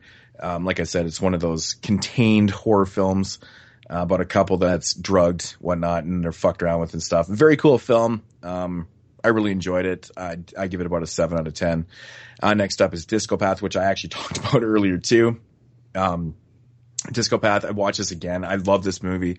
I love the premise of it. It starts out in New York. And basically what happens is, this guy starts going fucking crazy. Anyways, he makes his way to Montreal. So this movie is like half subtitled. I thought I'd throw that in there for people that. Right up JP's alley. Yeah. So like I said, it starts in New York and they make their way to Montreal. So this is actually a Canadian film, but, very cool premise. It's different. It's a different type of premise, for, what could seem to be a generic slasher film, but it's not really at all. It's kind of different. I give it about a 7 out of 10 too. Next up, I watched Deadly Eyes again. Fucking love Deadly Eyes. How can you beat dogs dressed up in rat suits? It's really gory and fun. It's just one of those great, 80s type fucking killer rat films. Awesome film. I give this one about an 8 out of 10. It's fantastic. Jeremy, I rewatched this again after I did my review of The Phantom Carriage. Watched it again. I had to. Masterpiece. Oh man, this is the only movie that I've ever reviewed that I give a full 10 out of 10 to. Just a fantastic silent film. It's I give it an 11 out of 10. It's really, really good. And Jeremy brought up an interesting note that I didn't really catch on to at first about how The Shining kind of ripped off a certain scene out of this film, which was done about 60 years earlier. Yep. Didn't notice myself when I watched the film, but as soon as he told me, I was like, holy fuck, that's quite possibly what happened there.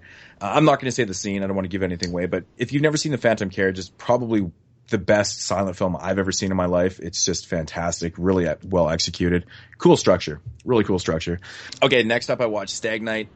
It's basically exactly how it sounds. It takes place on the night of, Buddy's stag party.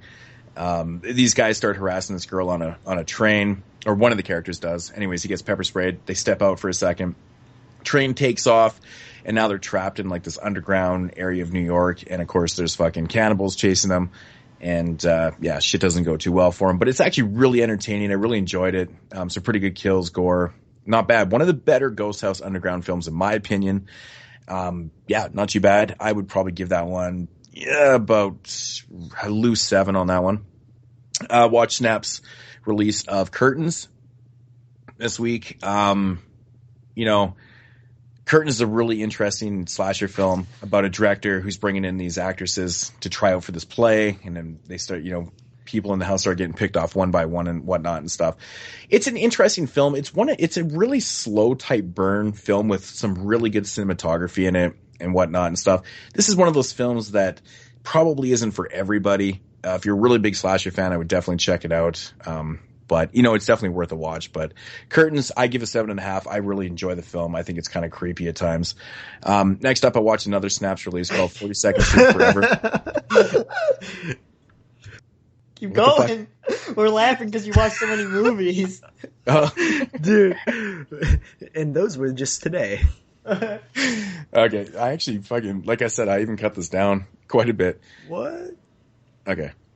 So next up, I watched another Snaps release called 42nd Street Forever. This is basically a trailer, compilation of the first 2 DVD releases plus some new trailers and stuff.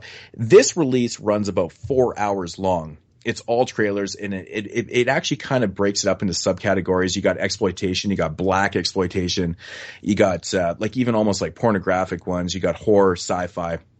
And it's about 4 hours of trailers. Man, this shit rips by. It rips by. It's so entertaining. I love watching older trailers, man. They're really well done. Do you have Shock Treatment Moodz? No, I don't. Pick that up. It's directed by fucking George Romero's son. It's a whole bunch of trailer compilations like that, and it has some original trailers that spoof, old drive-in trailers and things like that. Oh, nice. It's really awesome. I don't know if it's out of print anymore, but... Yeah, I really highly recommend this Blu-ray, man. It's got some really entertaining, especially the black exploitation trailers are fucking hilarious. Like, so funny. Definitely give it about an 8.5 out of 10. It's super entertaining. For what you get, it's like 4 hours of trailers. I mean, come on. Next up, I watched a very low-budget film called San Francisco. Yeah, it's pretty much what it is. It's some dude running around. Oh, is this the one with the guy under the bridge? Yeah, in San Francisco. Yeah, so it's called San Francisco Psycho, and it's exactly what it sounds like. This guy's running around, and he's kind of doing things based off the Bible and very generic type storyline. It's actually, the cop in the film is, what the fuck is his name? Charlie Sheen's uncle. Is actually, it's so funny. It's like Martin Sheen's brother, but he looks and sounds exactly like him. Anyways. Not that great of a film, but I do give it a pass. I give it about a 5 out of 10. There was actually some pretty entertaining moments in this film. Next up, or last for this list, I watched Almost Human, which I believe was actually maybe a week and a half ago or something like that. I know JP actually reviewed this on Body Bags. Very entertaining film. I know some people have problems with it just going from scene to scene and stuff. I thought it was entertaining as shit. Good kills, all practical. And I give it about a 7 out of 10. So 100% agree with everything you said. That was pretty much the rating. It was another great IFC release, in my opinion. So, yeah. And that was all 22 of Moodz's. Yeah, that's it, Moodz. That is going to be it for the quick picks. quick cuts. Probably 10-minute or quick cuts. My bad. Alrighty, so with that said, that brings us to the final review, and this week we are going to be reviewing. We are going to be reviewing a film by a very well-known director. Everybody knows Ty West. He's most famous for House of the Devil, probably. Yeah. The Innkeepers, and his mediocre, well, not his version of Cabin Fever 2. And that is the 2014 release of The Sacrament. JP, do you want to do the honors of introducing the film? Yes, and this is actually the second Ty West film we've covered, did we do that? Yeah. Did we cover any directors twice besides in like franchise episodes?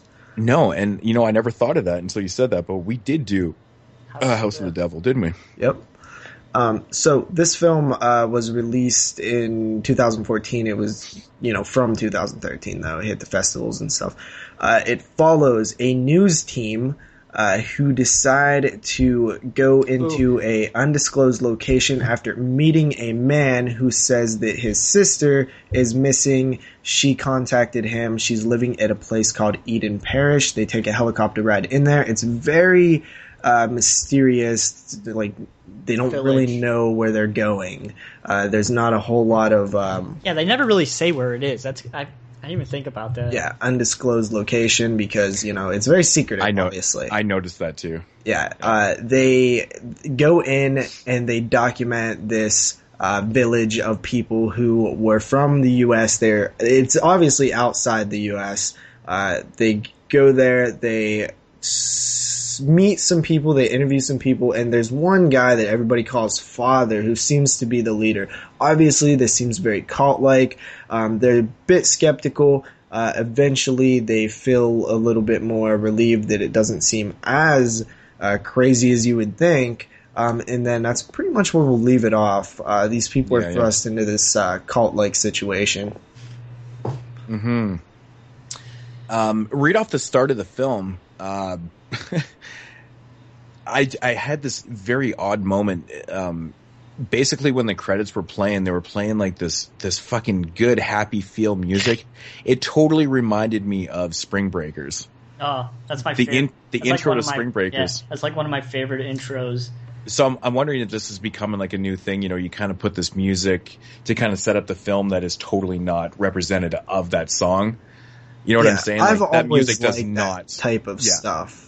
Yeah, obviously the content of the film after the opening track is not relative to the music, but I noticed that right away, and I thought that was interesting.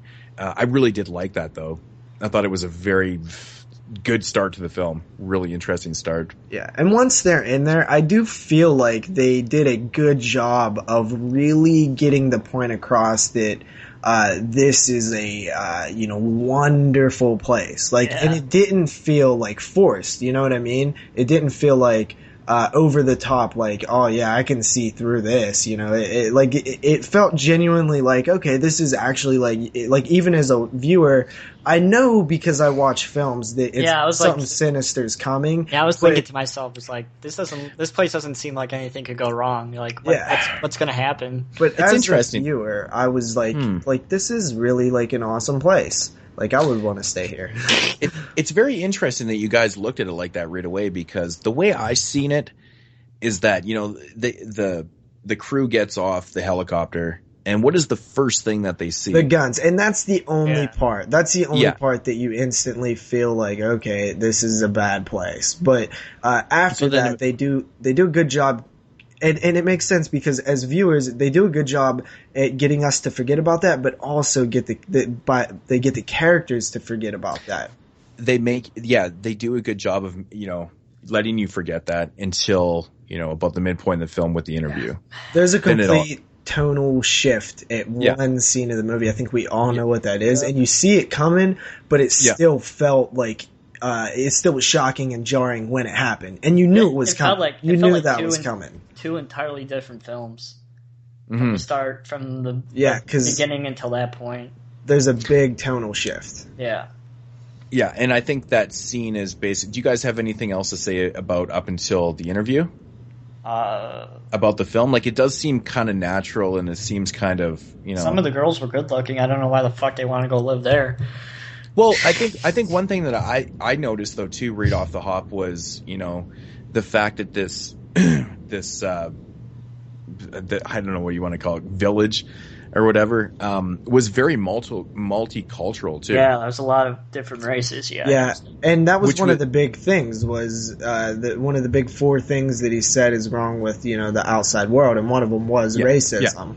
Yeah, that was like the biggest thing, though, racism and violence. I like the structure of when they're they're doing these, these kind of minor interviews and stuff with the people of, I keep wanting to say the cult, like the, the village and stuff like that. The structure was interesting. Like they interviewed like an older person right away. And then the next person was like this young girl, like she's like 19 or 20 or whatever it was. Yeah. And then they interviewed like a kind of a mid-level person. So they were covering all the grounds and they were showing you exactly who was there. There was everybody from, and then they interviewed seniors too. Yeah, exactly. Seniors to like, teenage people to like, middle-aged people and stuff. Yeah. I thought that was very effective because it really does show you that, oh wow, we've got everybody there. And then you see infants and then you're like, holy shit, there's actually a real community here. Which in turn makes it more, to the characters, it makes it more believable because it's not just a bunch of crazy people. There's old women, there's young street kids, there's young female nurses, like, and it's like, wow, okay. And they all talk like, and that was normal people, like all friendly, like when he's talking to the nurse, she's like, oh, the friendliest lady ever. But some shady shit's going down. Because we watch movies, but to the characters, it feels like they. It makes sense that they would be like, well, maybe this is maybe this is not a crazy cult thing. Maybe they are like really happy. And they show that too, though, because like I said, they executed those interviews perfectly, and they totally show the viewer that these people are quite normal, all different ages and whatnot. And then all of a sudden, Buddy's playing basketball with those black guys from the hood. Yeah, the hood kids. And it kind of shows you like, holy shit, these guys are normal. We can actually interact and have fun with these guys. There's really not that anything extreme going on here. No. And then there's an interview.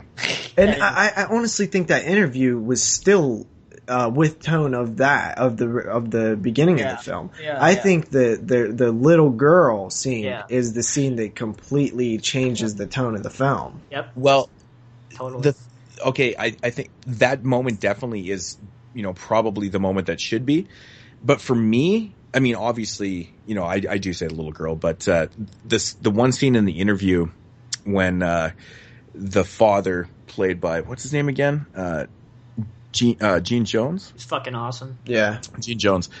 Really, really great performance, I might add. It was fucking phenomenal. He was so believable. He was just fantastic, especially in that interview scene. Holy shit, dude. His answers were creepy and fucking very believable. But when he basically tells, I can't remember the guy. I'm so bad with names. It's AJ Bowen. AJ Bowen's character. He basically, the father says to him, he goes, something about his pregnant wife, and he's just like, excuse me? Yeah, like, how do you know that? I didn't know that.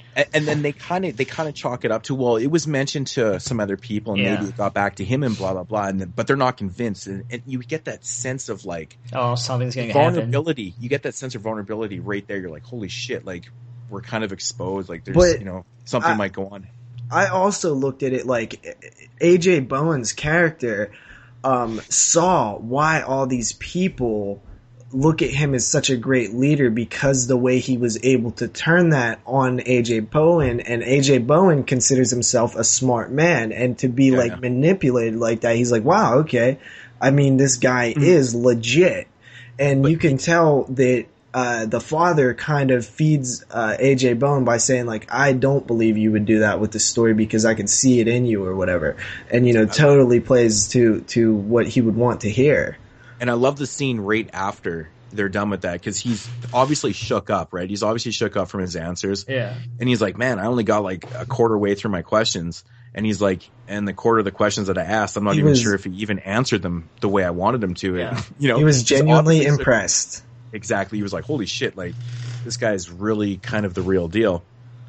I thought that was really effective. Really, really effective.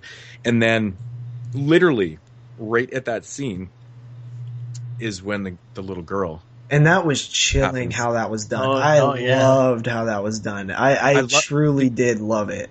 Did you watch the little girl? She's like bangs on the door and there's like, yeah, she looks up, but she looks at the camera. Yeah, she looks directly to the camera, and it's kind of shadowed. You have to actually look at her. And she hands the note, and she's looking at the camera, and then she fucking bolts off, and then they read it. And like, I loved AJ Bowen's reaction, and Joe Swanberg, who Joe Swanberg was in Proxy. I like both of these guys a lot. Yeah. And I love their reactions to that.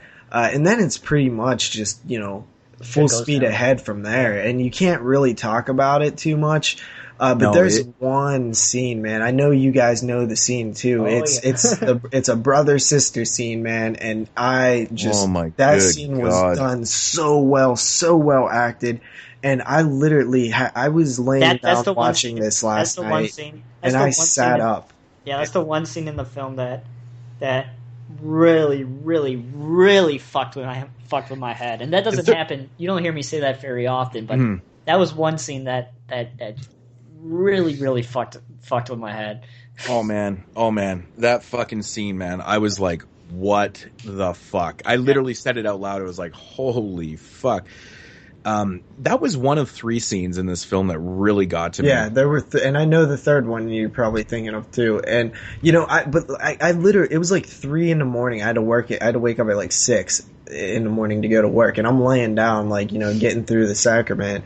And when that scene happened, I literally sat up and was like, and there's one particular moment I can almost pinpoint the moment that just sends chills up my spine, and it's the first reaction to what happened. And I was like, man, that is just sad. And I just feel that. Yeah, that scene blew my mind, man. Yeah, great scene. Great so scene. Good. Ty West, bravo. Yeah. There was some, honestly, there was some pretty good cinematography in this film too. Yeah. The way the cameras were kind of manipulated a little bit, and what the uses of dropping the cameras and just having people come into focus and stuff. I mean, there's probably one scene with Father. You guys know what I'm talking about. Or the one scene where he's hiding under the bed and the guy comes with the gun. Yeah, looks good on Blu-ray too. Yeah. Oh man, the Blu-ray looks amazing. It looks really, really good. That scene's pretty fucked up too. Okay, getting back to the interview, there was a basically a quote from Father that he says, and I thought it was very chilling but very awesome. Just the way it was executed, it was so honest, and it actually makes sense because they're starting to think that this guy has a lot of power over his people and stuff like that. And he says something on the lines of, in society, why would you fight the battle when you can just, remove yourself from the battle completely? Yeah. And that's what makes these cult leaders so good, is because they're not just spitting out like crap. Yeah. There's some legit. Even to me, when I'm watching, I go, fuck, that makes a lot of sense, man. Yeah. And I'm like, damn, that's really good. It reminded me, man, really good dialogue.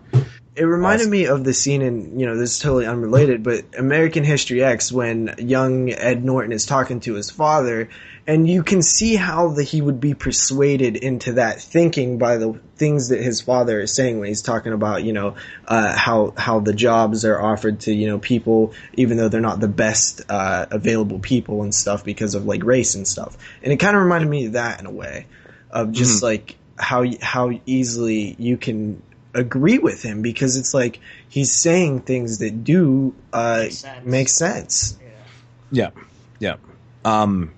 Even right in the beginning of the film too, before kind of everybody kind of gets, the crew kind of starts to realize what the fuck is going on here.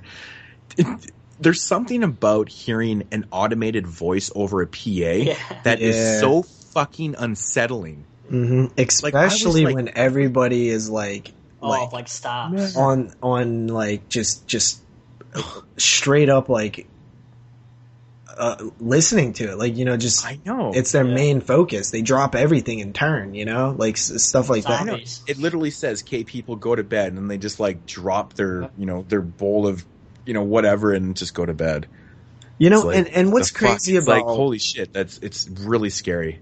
What's crazy about the cult thing is sometimes you want to say well, how the hell would somebody convince a bunch of people to do this or that? But it happened. It happens. It happens. It's happened multiple times in history. Well, that's the thing, and this story right here is Ty West's interpretation of Jim Jones. Yeah, it's fictionalized, but it is a good solid representation So if anyone's familiar with the Jonestown Massacre, this is Ty West's version of it, and it's like really, it's executed well.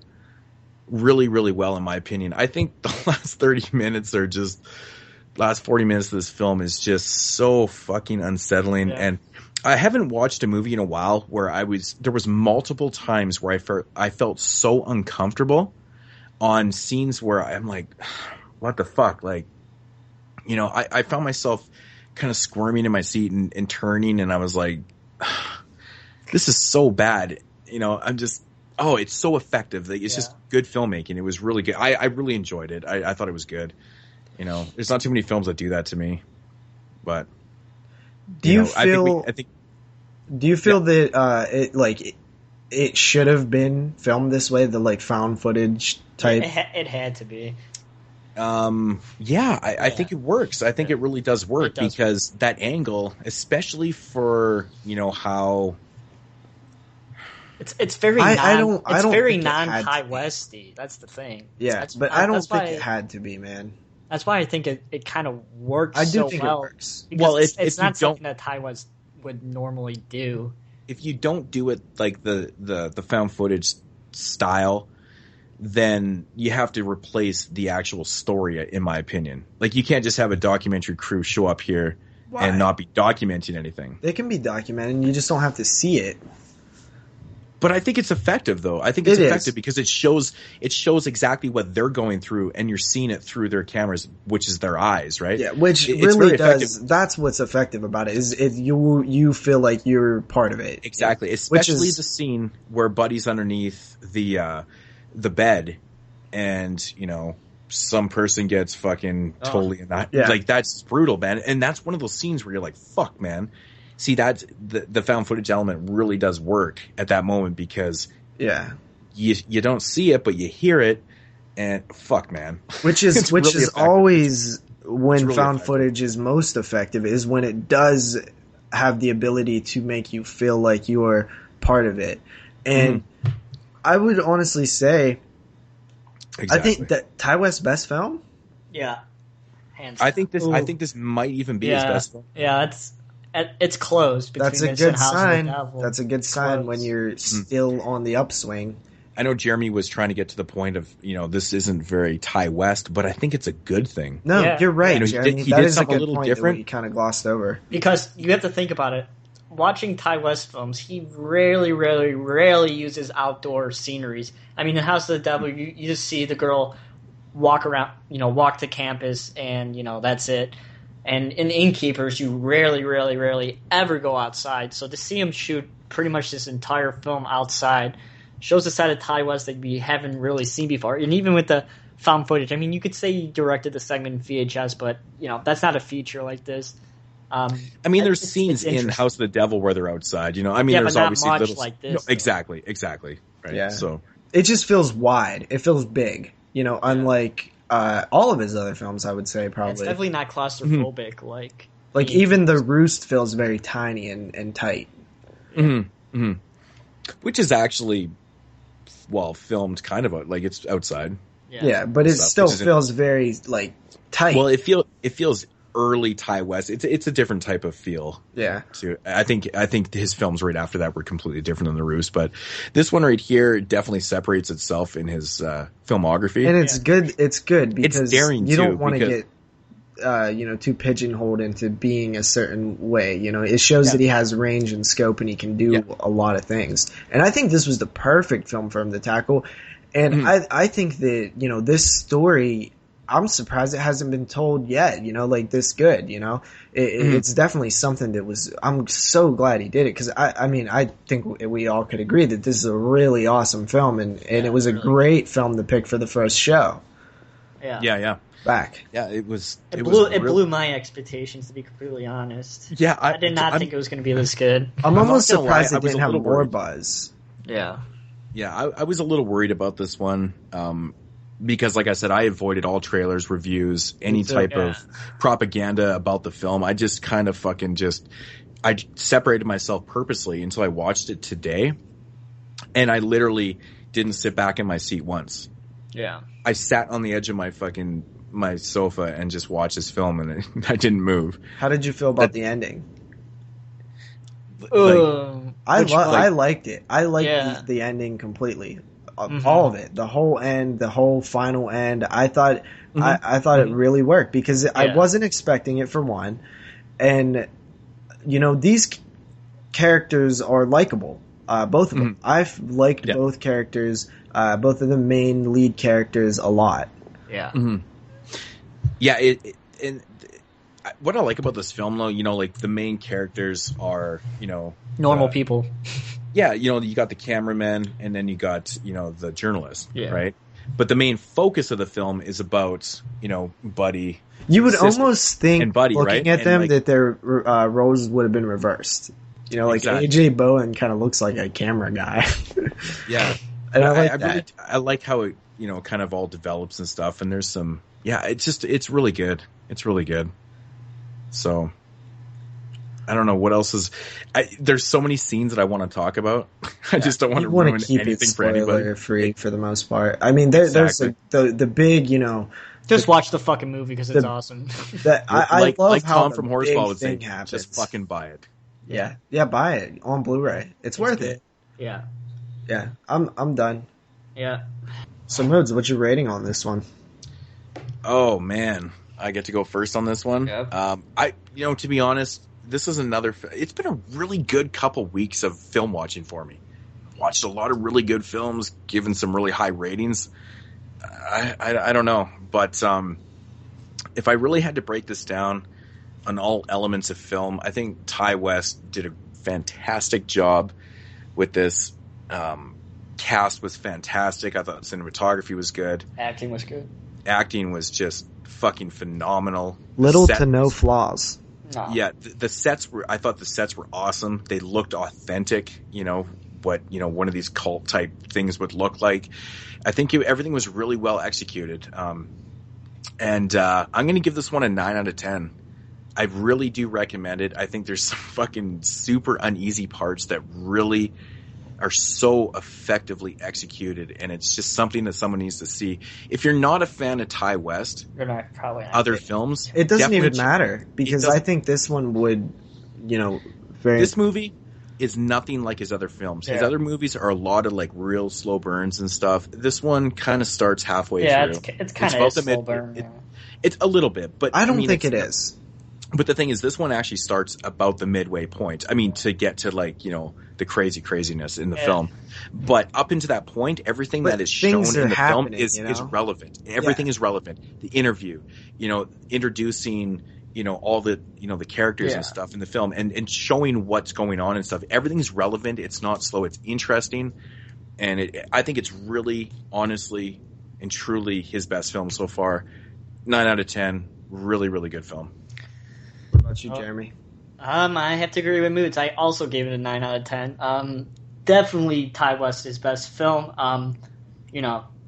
If you guys, check it out. I don't, like I said, it's a film that it's kind of hard to talk about, but it has really, really fucking fantastic acting, and some scenes that are really, really, really, really fucked with my mind a little bit. I really haven't had too much of those feelings since I watched Compliance about, a year and a half ago. So, check it out. It's fucking good. It definitely will be high on my list when we come to the end of the year show. So I give it a 9 out of 10 as well. Also, just another quick note about, you said the scenes that really mess with you. I think Ty West did a great job of showing the appropriate amount of those scenes, the scenes that mess with you. That's a good point. That's a really good point. And it's not really, they're not really graphic scenes, to be completely honest. Yeah, he doesn't show too much. They're just, but that's why they're so effective. Psychological, and it just fucks with your mind. That's why it's so effective, because what is shown is so real. Yeah. It's fucked, man. But yeah. Okay, I'm kind of in the 8.5 to 9 range, but I think you guys talked me up to a 9 at least. I guess 9. Holy shit, man. So 3 9s, that's a 27? Out of 30. Whoa. That would have almost made our Hall of Fame. Yeah, almost make our Hall of Fame. That's crazy. It's a good fucking film, man. You know, I gotta say, man, I haven't watched a shit ton of 2014 films, but best one I've seen so far. The ones I have watched this year, I seem to be watching a lot of good ones. So I'm finding that this year has been really good. I am catching up on a lot of films.